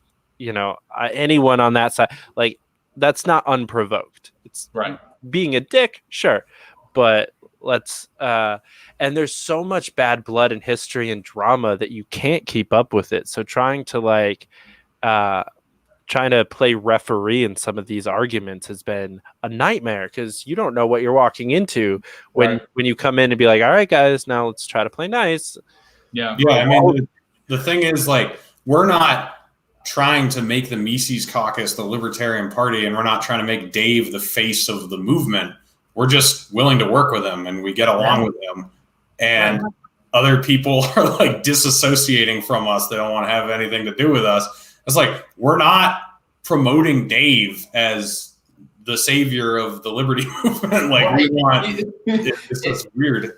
It goes back to the fact the only reason he's the one we talk about is because he's the only one who said, yeah, guys, I'll commit to this. I'll commit to putting down the arms and working on the big issues with anybody. And nobody else has gone out of their way to really do that. Right. From an influencer or from a different side. Obviously, a lot of like-minded people like us have come together and been like, thank you for finally saying, infighting is needs to end. Obviously, a lot of those people have jumped on board, and that's awesome. And it's really important to remember that the normal people significantly outnumber the fringe, right? And it's the fringe that's fighting, making the normal people look bad. And so it's really about adopting these people to kind of, hey, come to the normal, right? Like, stop chasing it. And even though it comes from a lot of, like you said, David, personal bad blood that goes way back that we have avoided because I guess we're new or, new to the crowd. At this point, like, they're chasing ghosts, right? They've built this monster in their head that's not real, doesn't exist, and they continue to chase these ghosts that all of us who aren't entrenched in their fights are like, no, this isn't real. This is not reality. And I think Reed, you mentioned the people on Twitter with like 20 followers, and they're like, it's a paleo invasion. No, that person's never going to an event. That person's not getting elected. I was at the AZ event on Saturday, and I saw a dude get completely shot down from a position because he had 2 bad DMs. And everybody knew about those 2 bad DMs. And literally some guy who was not even planning on getting nominated stood up, was like, I'll be nominated. and the entire room stood up in his defense and shot this guy down. Like, the idea that they're just coming in undetected, or there's these big issues, like, one, they don't fucking show up to meetings. They don't get elected to positions. And two, when they do, they're not going to do it unopposed from people like us. Right. We obviously have our own standards and things that we believe in. We believe in the libertarian platform. We believe in protecting this party from a bad reputation. And that's why we're not going to let everybody run. But you're not going to tell me who I can have a conversation with.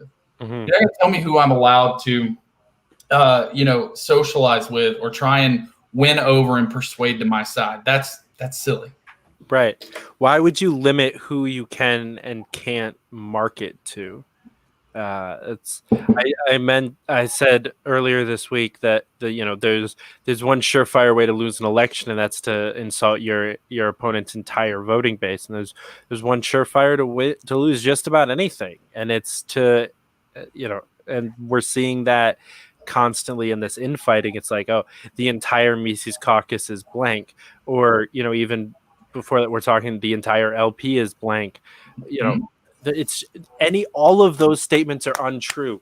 Like, if you ever walked into any Libertarian Party meeting, if you've met any libertarian in your entire life, you know that you only need to meet one and realize how contrarian that one person is, and then you have to just logically assume that if there's more than one libertarian in a room, they're not the same. Yeah, and we need to really capitalize on that, because we need to be the anti-group thought movement. We've got to have our principles that we stand for. Amen. But we've got to understand that even all of us who agree on the platform, we're going to have different approaches. Mm-hmm. And then newcomers are not going to believe in the entire platform. Like I didn't when I first became, I didn't even become a capital L libertarian until last year. But I didn't believe in the whole platform really until this year. And there are still some things on the platform that I'm, kind of iffy on. So am I not a real libertarian? I guess not, but it's like if you have a church, you're supposed to open your door to anyone, right? If you're actually a Christian church, and then when they come in, you tell them the gospel, and the expected first step is that they repent of their sins, pretty much, right? You don't necessarily expect them to know John 3:16 off the top of their head. You don't expect them to know Ravi Zacharias's whole book, or, like all these apologetic things, and, agree on every single, that the King James version is the best or whatever. That's what the Libertarian Party has done throughout the past, is on day one, you've got to, know your Rothbard and your Hayek, and you've got to be against the Fed, and, all this stuff that, hey, how about I start with, I think that the government is too big, or, I want more liberty in this country, or I care more about individual rights. Let's start there. If you're there, like, come on in and we will teach you the rest, and there's just got to be that approach going forward. Absolutely. For sure. Could not agree more. Mr. Coverdale, thank you so much for coming on the show again. We'll definitely have you back soon, because you come on pretty regularly. It's true. And Jeremy, I got to get you on mine. That's right. Yeah. I was waiting for the word yesterday, but yeah, I dropped it. Bro, this is his second time on my show. You're slacking. I am. Well, I work for a living, so. Fair enough. Got it there. You two got me All there. right, guys. See you later. See you, brother. Love that guy. Can never thank Tulsi enough for how many amazing human beings she introduced me to. Good people attract good people. That's a thing that I believe in, and it's why I can pack up and move across the country, because I know I'm going to find good people. Right. As long as I remain a good person, I'll find good people. And so it's great when you have high character leaders like Tulsi, good people gather around them. And so you can basically be anywhere in the room And what's the Southern phrase is you can sling a dead cat and hit a good person, I guess. You can't sling a dead cat and not hit, something like that. I don't know, but Yeah. I think one of the most influential statements that my dad ever told me, it's funny, I actually talked to him maybe about 2 weeks ago about this, and because he had no idea that I like took this bit of advice to heart like anywhere as near the way that I did. But he told me I was probably like 11 or 12. He said, if you're the smartest person in the room, you're in the wrong room. Yep. And I was like, yeah, okay, that clicked instantaneously because I definitely was. And it took a while to fully click, but I am the kind of person that likes to be the smartest person in the room. Yeah. I loved that for years and years and years, and so that finally clicked with me that no, if you're the smartest person in the room, go do something else because you're fucking wasting your time unless you're really teaching these people something that they need to know and probably getting paid to do it. You should probably move on and do something else. Absolutely. And it's incredibly liberating to accept the fact that you're not the smartest guy in the room. So my wife is a doctor, and so she associates with, she's a veterinarian. They go, I refuse to just be like, oh, my wife is a vet. I call her what she is. She's a doctor. They go through 8 years of school. They don't specialize. So they have to basically specialize in all of it for multiple different things. So sometimes I will get to go to, dinners or sit downs and things with other veterinarians, and man, they get on these conversations, and I just sit there like the dumbass I am, and it is beautifully liberating to be the dumbest guy in the room too sometimes. So yeah, I want to go to the comments real quick because one of my favorite sayings ever: "Don't hurt people and don't steal their stuff." Libertarianism. Sir says, I'm not a member of the LP yet. However, joined and need to switch. His wife is already a member. Awesome. I love this. People are hearing what we're saying. I think don't hurt people and don't steal this stuff was like almost. I don't know if Larry Sharp was the first one to put it like that, but he was definitely in my experience, he was the one that like clicked that permanently in my head. It's like he put out a book by that time. Yeah, and it's just like it's such a simple concept. Just don't fuck with people. Yep. And yet somehow we have a party based on don't fuck with people, and you and I have to spend most of our day stopping each other from fucking with each other. Yeah. It's a different level because I think a lot of libertarian. What I'm learning is the old pitch, right? The Ron Paul libertarian movement pitch was, oh, you want to end the Fed? Cool. Here's a book, right? Or here's a read Rothbard, read Hayek, read whatever, right? Friedman. And so they became entrenched in that whole idea of intellectual libertarianism, right? And that kind of makes people abnormal socially and maybe a little less adept when you read 70-year-old white dudes, right? And so it becomes this issue of like they're entrenched in all of this theory and all of this education that came from the highest of thinkers, right? That tell you, well, property rights is defined as this, and if your neighbor breathes over, all this horse shit, right? When it really can come back to be kind to other individuals, right? Mm-hmm. Be kind and respectful. And we forget that that's the core value that all of this builds on, right? Right. I don't want to pollute, not because it's against the law or it harms the environment. I don't want to pollute because it's fucking rude, man. Like it's just Right. it's respectful to somebody else. It's about having kindness and manners towards your fellow man and being respectful of them. And that translates into don't use force. And then you can get into the nitty gritty. You don't start at the nitty gritty of, well, here's how personal property and, you know, I own myself and all this. Just be nice to people. Can we start there? Like treat people with kindness and respect. Right. I think I definitely agree that, you know, the Ron Paul movement of the Liberty movement has a lot of really brilliant people in it, and they definitely got entrenched in that kind of Puritan intellectual libertarianism. And what that's translated into is, you know, if you partake in any LP meetings, any single one of them will talk about how we have no volunteers, we have no field team, we have no people that want to do anything other than read a fucking book. Yep. It's like it's the only thing that they know how to do.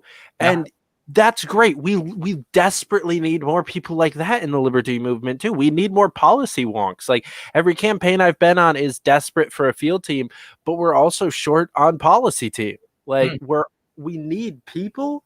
And so I don't want to shit on intellectual libertarianism in any way, shape, or form, because it's not at all. It's something that we still desperately need. We need think tanks and we need bright minds coming up with new ideas.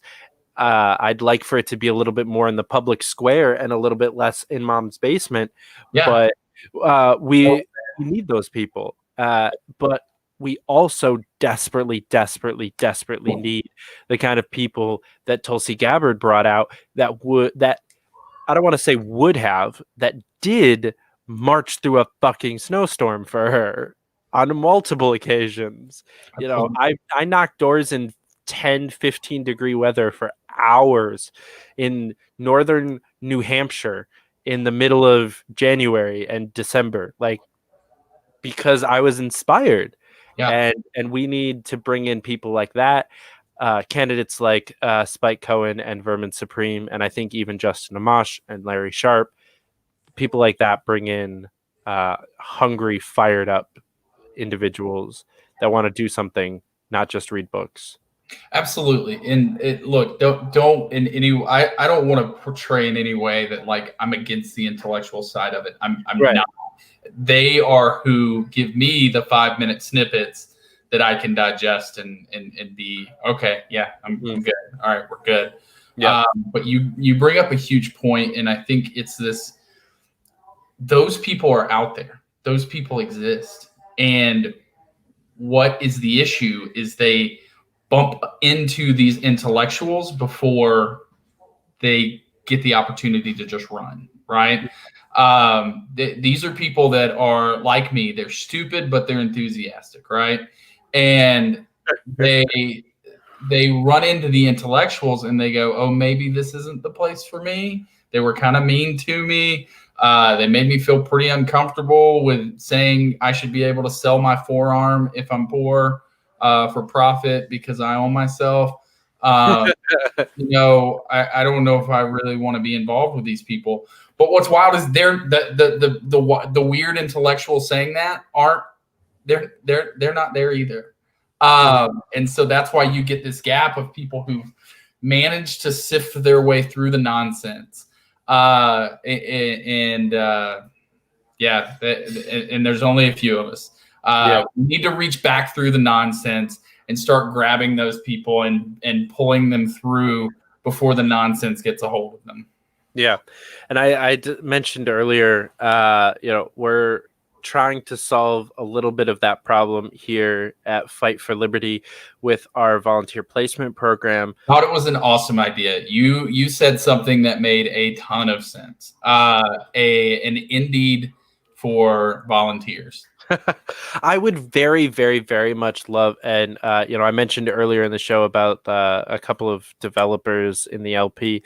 I'm hoping to get longer conversations with in the near future to actually build that fully and completely, like, and hopefully like kind of hand that off to somebody else to actually do, because technology is not my thing, but just to be able to utilize it and have a full blown, and not just for the LP, but for just like anybody that needs a volunteer, just go put the thing in there.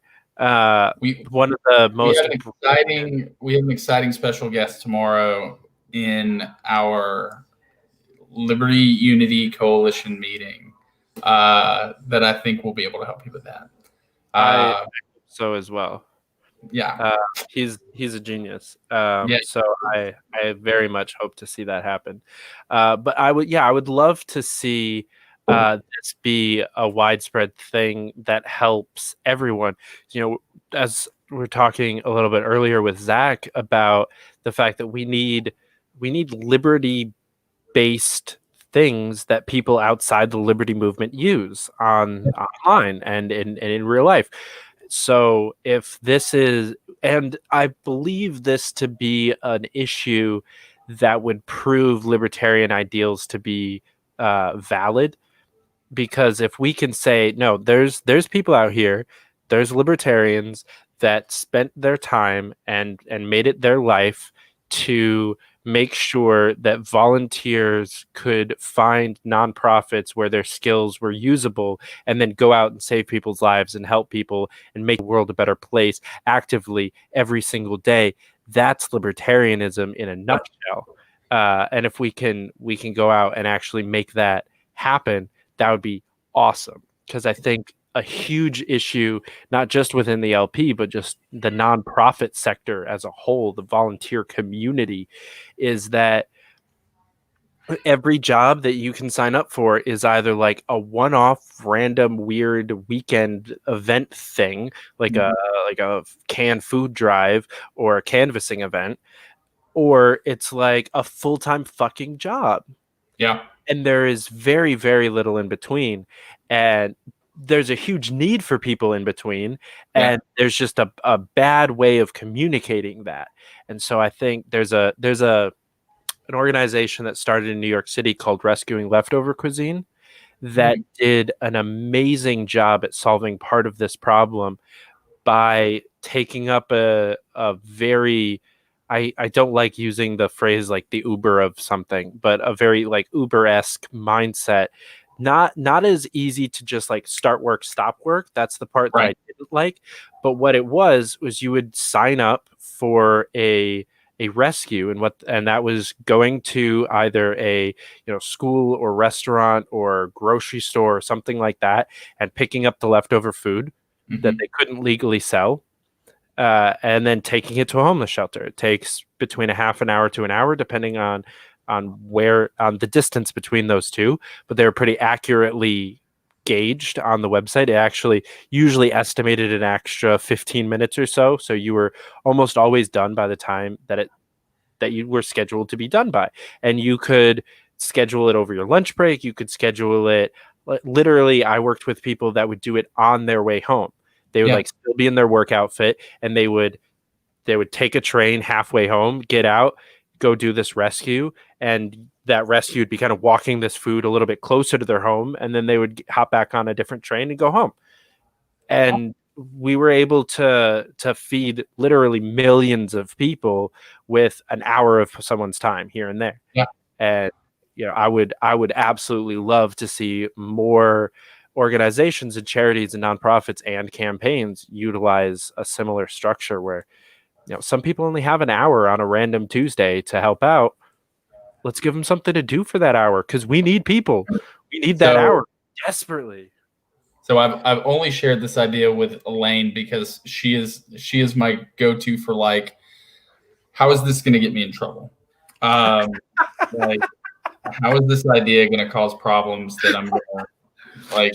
She's a good one to go to. What paperwork is this going to require, right? So I had that same thought. I think there's a massive load of libertarians who want to get involved, but it's difficult. It's scheduled. It's rigorous. You have to almost know people, and those people are reaching out. But if you're not connected to them, then you're not getting involved either. Right. But what all of these organizations can use is cold hard cash. And that is not something that's easy for all of us to, part with at the moment. But we have the time to volunteer. We have the time to go work to make the extra money. And so I want to do something with the Carnegie Caucus. We're going to call it Gig for Liberty. You do some door dashing from time to time, right? I do. As do I. It is surprising. It is a surprisingly high amount of money for a short period of time in general. Dude, it's crazy. Yeah, It blew my mind the first time I did it. I made like $75 in 3 hours the other day. Yeah. I was like, yeah, okay. yeah. The lowest I've ever made is around $15 an hour. Mhm. I even started out driving like my Jeep Commander, so I got 17 miles per gallon, which really sucked ass. But I was still making money. We went and bought a hybrid with the amount of money I'm making from door dashing 15 hours a week. It's 18, $20 an hour, right? It's insane. But Uber can do the same thing. Grubhub, whatever's in your neighborhood. WAG, walking dogs. I think I have one of the locks here. Yeah. So yeah, you can go walk dogs, right? And there are all of these things in the gig economy that you can work an hour.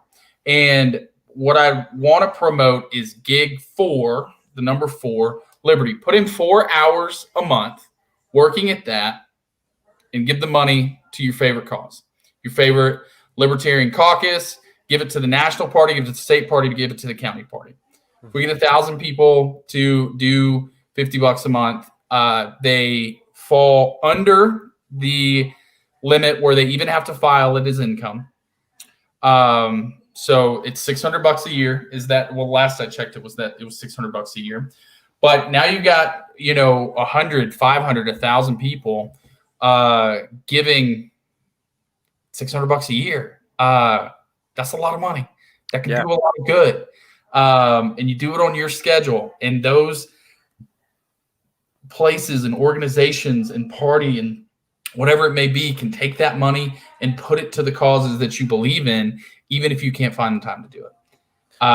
Because we may not have money, but we all have time, and we'd all love to volunteer. We'll volunteer by going to make money and give that money to your cause. I like that. I like that a lot. And if you guys are looking for a place to put some of that money, patreon.com/Fite for Liberty is a great way to give to the Liberty movement. Absolutely. I find it so difficult to plug like my Patreon and stuff like that on the show. I need to ask Larry Sharp how he does it so flawlessly and seamlessly into questions and stuff, because I like to have a conversation first of all, so it's so much less structured. There's not like break points where I can just be like, oh, donate. But on top of that, like, I definitely don't want to cut you off and when you're going heavy and be like, all right guys, this is the part where I say give me money. But I've been yelled at by multiple people at this point that I don't pitch my Patreon enough, and a few people were like, I've watched bits and pieces of like a dozen episodes and I didn't even know you had a Patreon. Like, oh fuck, okay. So if you guys are watching and you would love to support and give a little couple of dollars here and there to help me keep my subscriptions and keep making these videos and help develop the volunteer placement program, patreon.com/Fite for Liberty, or you can Cash App Fite for Liberty. You want to just do like a one-time thing. What's on your Patreon? Do we get exclusive content, articles? Currently not anything. I kind of had a weird decision-making process there as to whether or not I wanted to do Patreon. while I was running the show during the kind of quarantine months of like March through July, Mhm. I was putting episodes up on Patreon the day before YouTube, and I was doing that for a little while, and honestly it was just making my production time so like obnoxious, having Mhm. that one day lag, Yeah. that so to have an episode up on Wednesday, it had to be recorded like the previous Wednesday and edited and then uploaded, and then so now it's up there on Tuesday. It was just like it was so much time, and all of the episodes kind of were outdated a little bit. We were talking about current events issues that were Yeah. a week ago. It's not. It just kind of it wasn't great. When I have a better following, I think that I will start putting out like Patreon exclusive content. Maybe having some possibly some more things like what tonight was. Fight for Liberty and Friends. I kind of liked how it worked, and thanks for Yeah. uh, Good joining in dialogue. on that. You So should put some juicy. You should do some writing and put some juicy takes on there. That's where what I you do is you put your right spiciness behind the paywall. there you go. That way, people can't yell at me for being an asshole because like you paid. Yep. It's like the comedian mentality of like you paid to be here, so if you're upset, whoops, Yep. you knew what you were getting into. And as you know, when you're in sales or anything like that, the moment they pay for something, they're more likely to become an advocate for that thing. And so if it's behind a paywall and they read it, they're more likely to act like psychologically, they're more likely to go, "Oh yeah, I agree with this." Right? As opposed to free content where you can be like, "Ah, fuck this guy," right? You're like, "No, this is my guy so much Yep. and I'm paying for it." hmm It's Talk about an echo chamber. uh, And that's when you release your spiciness. that's when somebody asked today if I was the same person on Twitter that I am in person. Mhm. And I had to think about it for a second because I would say like no one is who they are on Twitter, but I really do try my best when I'm on Twitter to be myself. Yeah. And so I was like, I ended up answering yes. I was like, yeah, I think I'm actually, I'm a pretty nice guy. I go off sometimes and hold Mhm. my tongue most times. I ignore people, and I'm terrible at responding. Yeah, that's me. Yeah. That's That's me. That is my offline personality pretty well. yeah. Same. Authenticity is rare, and online personas have really screwed with that. For sure. So Yeah, I one of the most don't have the solution. yeah, one of the most helpful and damaging thought processes that I've gone through in my adult life was I kind of came to this psychological conclusion that a different version of you exists in everyone's mind that's ever met you, and none of those things are accurate, right? Yeah. Like no one actually knows you. Maybe your spouse or your parents if you're really close, but even the people that know you the best, because they're not in your head, they still don't actually really know the real you. And so it led me to spend a couple of years where most of my interaction was based off of this mentality of trying to curate the vision that people had of me. And I would go into new rooms full of new people with such excitement because I got to start from scratch. It was a blank slate. I could be literally whoever I wanted to be. And when I was 20, 21, living in New York City, I would go into bars and just pretend to be a whole different person. Yeah. That's something that I'm sure most people do in their 20s. I loved like hotel bars. There was one that I would actually go to. I would go to like 2 or 3 nights in a row, like once a month, Mhm. And I had this whole story that I was, I lived in Chicago and I worked for this company, and it was kind of like what would be me in 5 years if I had actually stayed working in the industry I was in at the time. And it was great. And I would go back, and the bartender by the like third or fourth time I went back, probably 6 months of kind of going in here every once in a while, he was like, "Oh, David, how's it going? Rum and Coke?" And I was like, "Yeah." It's like, I'm "Oh," a regular. Yeah. and it was like, I loved this in my youth, and I'm 24, so I hate saying things like that. But I love that idea, and it definitely, like I said, it was helpful and damaging because it led me to be like really hypercritical of myself in this area, and um, I got very defeatist a lot of times. Where like if I messed up once or I showed my true colors once and like ruined that image of me in their head that I had been working on for X amount of months, it would just destroy me, and it would make me like sometimes kind of give up on their friendship sometimes, where I was just like, oh, they think I'm an asshole now. And I went back, thankfully, to a lot of these people and was able to see that no, they understand, like people are understanding, and you need to be honest and open with people. Yeah. So now I think that I've been able to kind of combine the two mentalities of understanding that the realization I came to is still true. You do have a different version of you that exists in everyone, but you should try to make that be as accurate as humanly possible by being as open and honest of a person as you can. And yeah, you do get to enjoy meeting new people and being able to kind of set that tone, a new tone, but you don't fake who you are. Right. Well, I have two follow-up questions because this sounds very similar to some things I went through, except this became it became a personality that was part of a very tight-knit, intimate, close group of friends.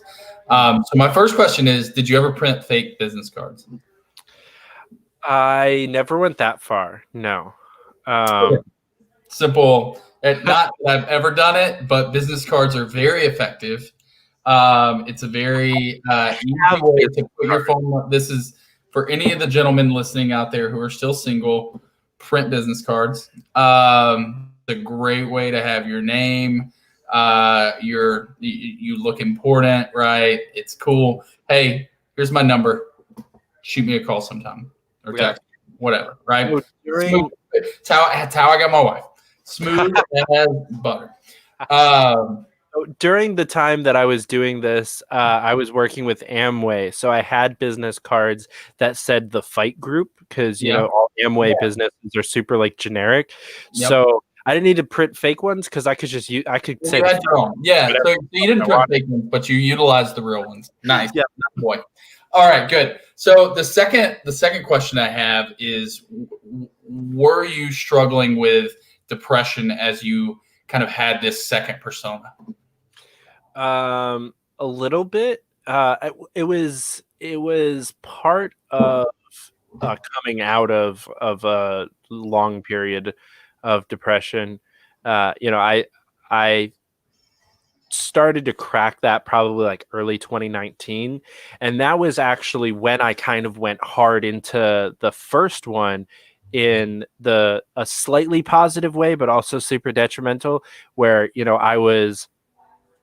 I was being a little bit more honest because I was, running for office and doing things, and I was trying to build up myself. So I wasn't making up fake personas, but I was Right. still going into this, every interaction with a voter is a brand new slate. And, it's going to be a minute, I have to put whatever picture I want in their head in a minute because I then need to go talk to another voter.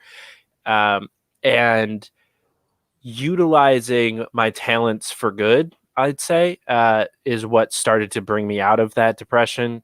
And as I got to meet more people and got to get a little bit better at myself, I started to get a little bit better. But actually, our mutual friend, Livy McKay, was the one that finally almost physically beat the concept of honesty into me, and was just like, stop fucking lying. Actually, it would have been funnier to have this conversation with Zach still on, because she went after me because I was being really super passive aggressive, me and Zach, and like to a point where it was a problem for the team.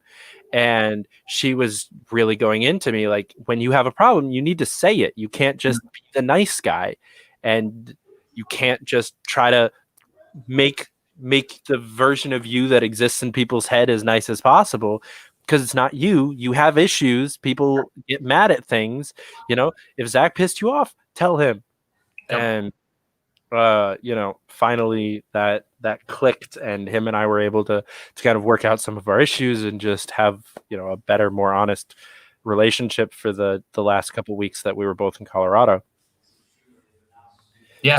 So sort of a yes to your question, but that makes sense. I mean, I'm not a heavily medicated person who struggles with depression, but it snuck in over a period of 7 or 8 years in my early 20s, and it bookended up against kind of what you're talking about, where I was in, Vector and Cutco, and I felt like I had to be X, right? I had to be this person that put on this charismatic persona. And what happened is I let myself get convinced that was my true self. And then when I left, I continued to try and put on this exaggerated version of myself that wasn't genuine, and never allowed me to be vulnerable. Always had to be the smartest guy in the room or whatever it was. And it really kind of snowballed and got really dangerous for me when it came to depression. And I had to go through some things. Nearly committed suicide. Luckily, one of my persona pieces was I got into. Have you ever had Bulletproof Coffee? Yes. You know what that is? All right. So I've been to a Bulletproof conference. I love Dave Asprey. I think he's a really cool guy. He's really smart. I learned a lot of things from him. Lost a lot of weight on the Bulletproof diet. But one of the things he preaches is like, it's okay to eat a bad meal, but take your charcoal with you and take your charcoal afterwards. I swallowed a lot of pills one night, and luckily I had the charcoal from Dave Asprey there to vomit and save my life. And that's when I really said, all right, I need to get into therapy. And the amazing things that came from realizing that I saw my group of friends and the people that I cared about the most, and even who's currently my ex-wife at the time, I wanted to be this person for them that I wasn't. And it was creating this evil, like, it was creating this hatred for myself inside. And so I would figure out ways to punish myself by going down these failures and dark rabbit holes. And I'm really fortunate that I made it and pulled it out. But yeah, the key concept that really pulled me out of it, and don't get me wrong, I lost a wife. I lost a lot of friends out of it. I knew it was going to happen. But I've had some stick around with me through it, and they're very special to me. I'm excited I get to see one this week. He was listening to our show while traveling out here to Phoenix that we did the other day. And it's being your authentic self brings a kind of peace that you can't find where else. And part of being okay with being your authentic self is saying I am imperfect.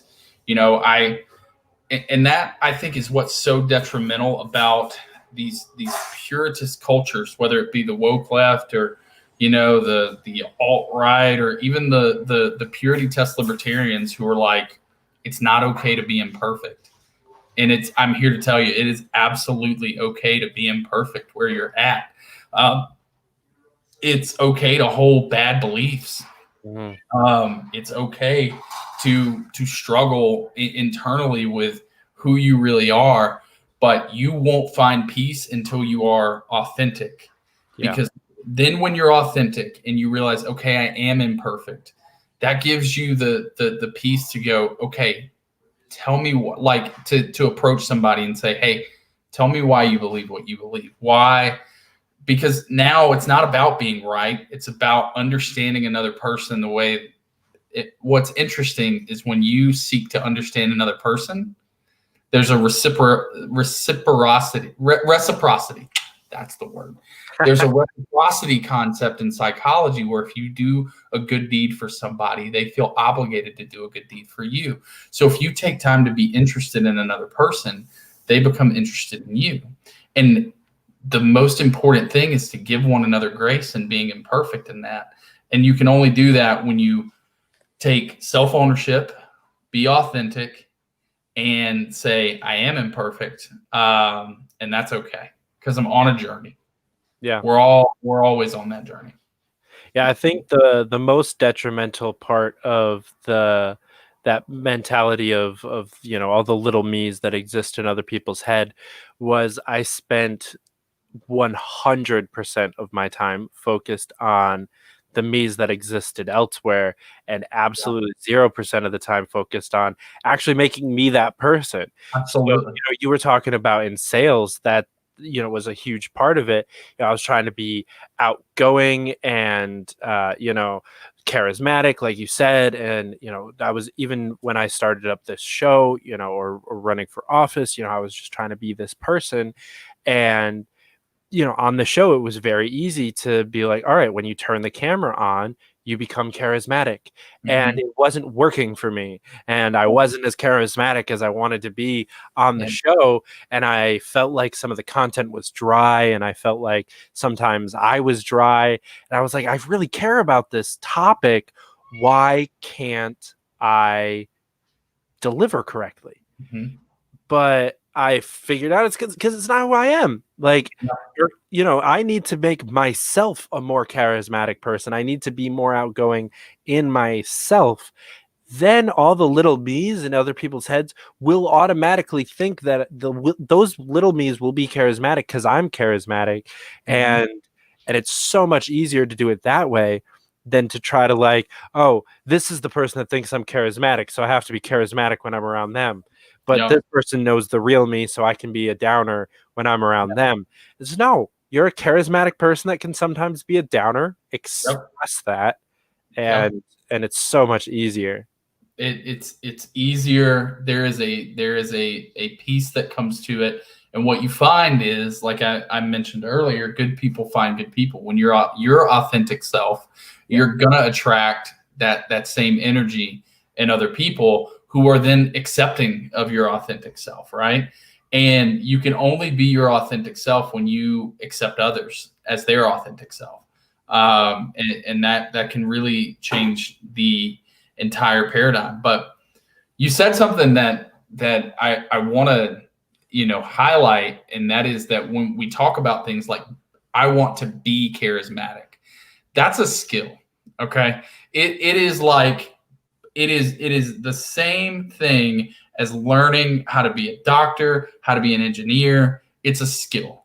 You go to school for it, you practice it, and then it becomes kind of a skill set that you hold, but it doesn't have to be a part of who you are, right? Clark Kent was Clark Kent most of the time, right?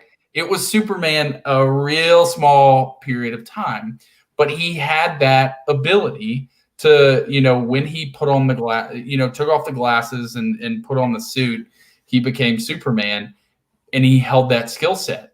That doesn't mean he has to be. If he were Superman every minute of every day, he'd be really unhappy. He's Clark Kent that can be Superman. Yep. And it's important to develop those skills for that persona that you can turn on, because when you develop those skills, it does almost feel like I'm turning it on and it's not me, but it is. It's just it's just like turning up the volume on a stereo, right? When you experience authenticity in your real life. Yeah, I think that we could all be a little bit more authentic, and I'm gonna work on doing that myself. I see you doing that in your life, so I think that there's definitely a way to uh, I don't want to say save humanity, but I'm gonna say it anyway because there's really no better way to say it. Yeah. Like we do still have an opportunity to save humanity, and that is by being better people, by being more authentic, by caring more about people. Literally nothing to do with libertarianism in its economic or political beliefs, but Right. just being a good fucking person That is the best contagious. way to save humanity. Yeah, hands down. And being that good person that is likable is going to expand libertarianism, because I don't know about you, but when I explain things, it always kind of comes back to that core value. And that is like, I want to be a good person and I don't want to harm others. Right. Well, why don't you believe in speed limits? Well, because then men with guns can arbitrarily target people and oppress them. Mm-hmm. Not because I don't want people to be safe, Right. but because evil people are going to do bad things, and I care about those people. Mm-hmm. Let me ask you this. This is fun. Trolley car. Okay. Do you pull the lever?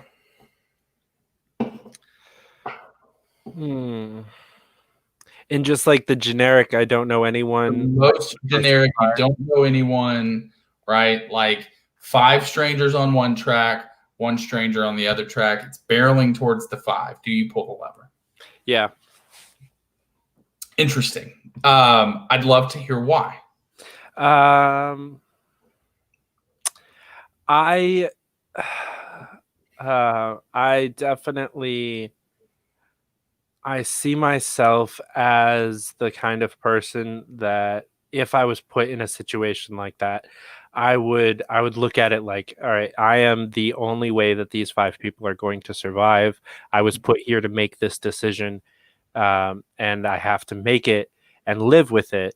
And I think, I've never taken someone's life, but I fully believe that in a situation like that, I would be the kind of person that would be able to walk away from that knowing that I saved 5, or thinking I saved 5 people's lives, not thinking that I killed someone.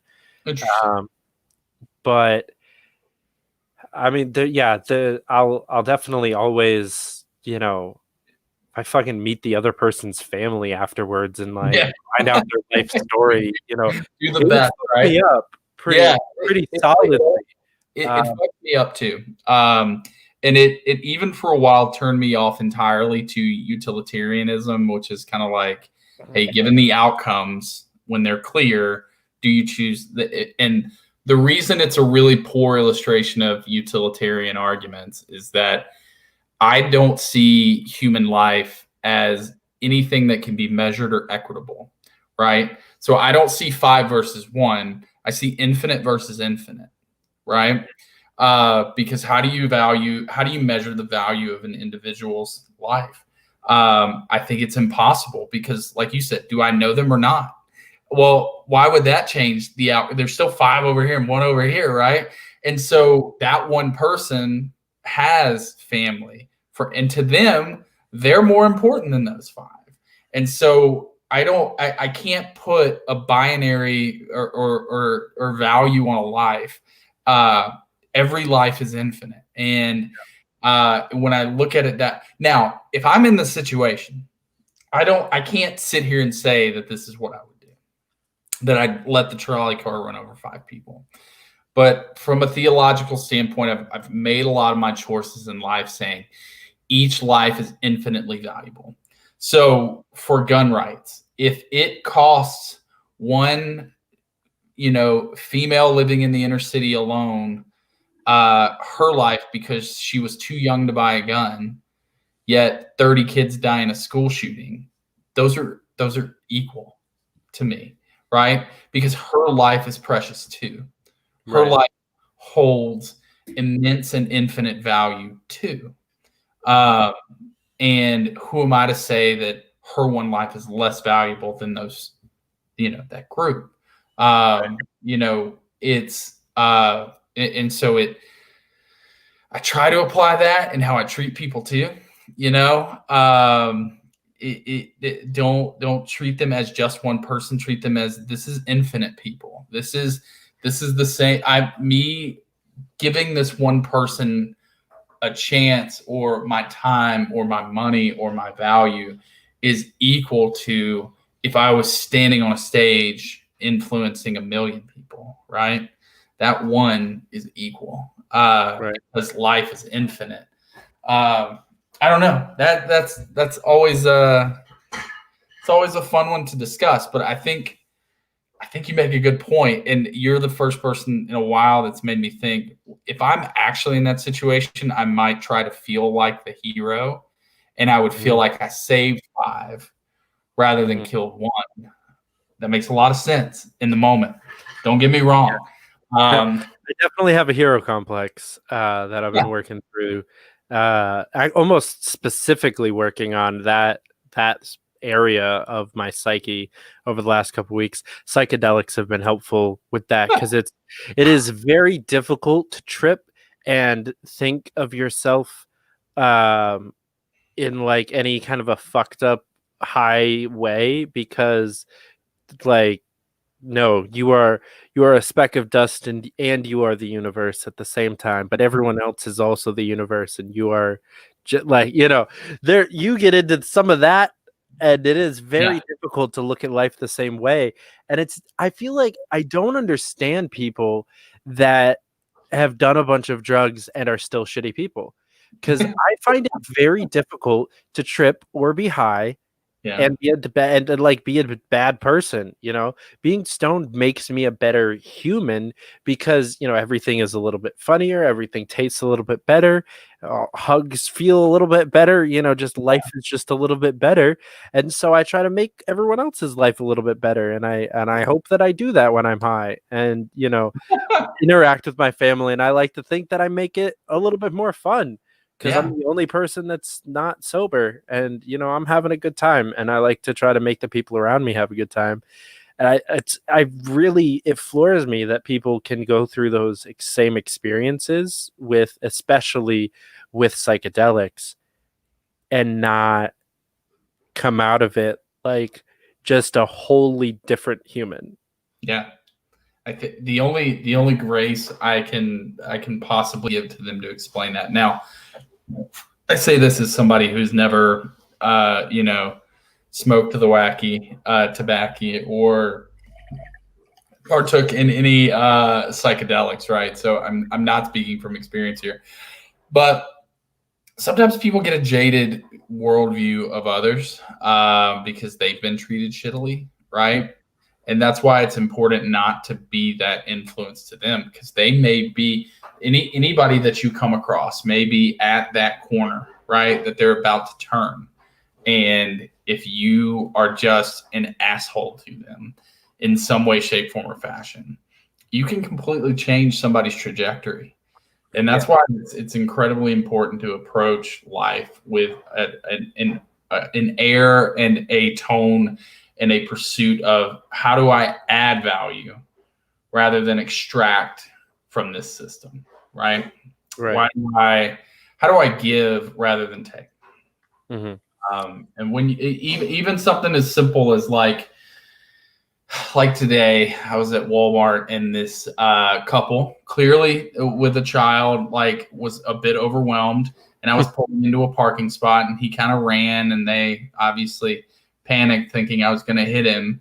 And I stopped, and I was like, "No, it's okay. He's having a good time." And I even rolled down my window, and I was like, "Hey, we were all little," or I was like, "Hey, we were all little boys once," to the dad. And he's like, "Oh, thank you." Right? Like, I don't know what the hell they were going through, but if somebody with them, get a hold of your fucking kid, right? Like, you could have changed their entire trajectory on their life. Approach people with grace, patience, kindness. You never know where they're at, and their life is infinitely valuable. Amen. I could not have said that better myself. Mr. Todd, thank you so much again for coming back on the show. This is what Democrats do, right? Yeah. Aloha. Or surfs up. What does that mean? You had to ask me. Okay. So from what I've been explained, it is kind of a like this kind Yeah. of in Hawaii turned into a physical display of aloha, basically, Oh, nice. which literally translates into English as "my soul recognizes your soul." So it's like better than a wave. Mm-hmm. Yeah. Yeah, it's just a little bit better than a wave. What I love about the word aloha is that it basically loosely translates to "May the force be with you," like because the broader translation, because the "My soul recognizes your soul" is from kind of a Western, American looking at it. When you take it back to the original translation, because it's from a Hindu, very Eastern culture, it technically would translate into like the spirit that makes up my soul recognizes itself in your soul. Basically, Oh, nice. So it's almost like we are one while yeah. being separate. Basically, it's all encapsulated in like 5 letters, and I fucking love that word so much. Tulsi introduced me to a lot of cool people, but also like the Hawaiian language is fucking awesome and beautiful. Awesome. All right. Well, thanks for having me on. Yeah, thank you very much for coming back. I will see you again shortly. Well, I'll see you in the meeting tomorrow. So absolutely. All right. Adios. Cut him off a little early there. Guys, thank you so much for watching. I'll throw this back up here real quick. If you want to support the channel, support the movement, patreon.com/Fite for Liberty, or again, if you want to send a one-time donation, you can send it through Cash App, Fite for Liberty, and I would very, very, very much appreciate it. Catch us again on Wednesday night. We'll be releasing an episode with Angela McArdle, which I'm very excited to record tomorrow.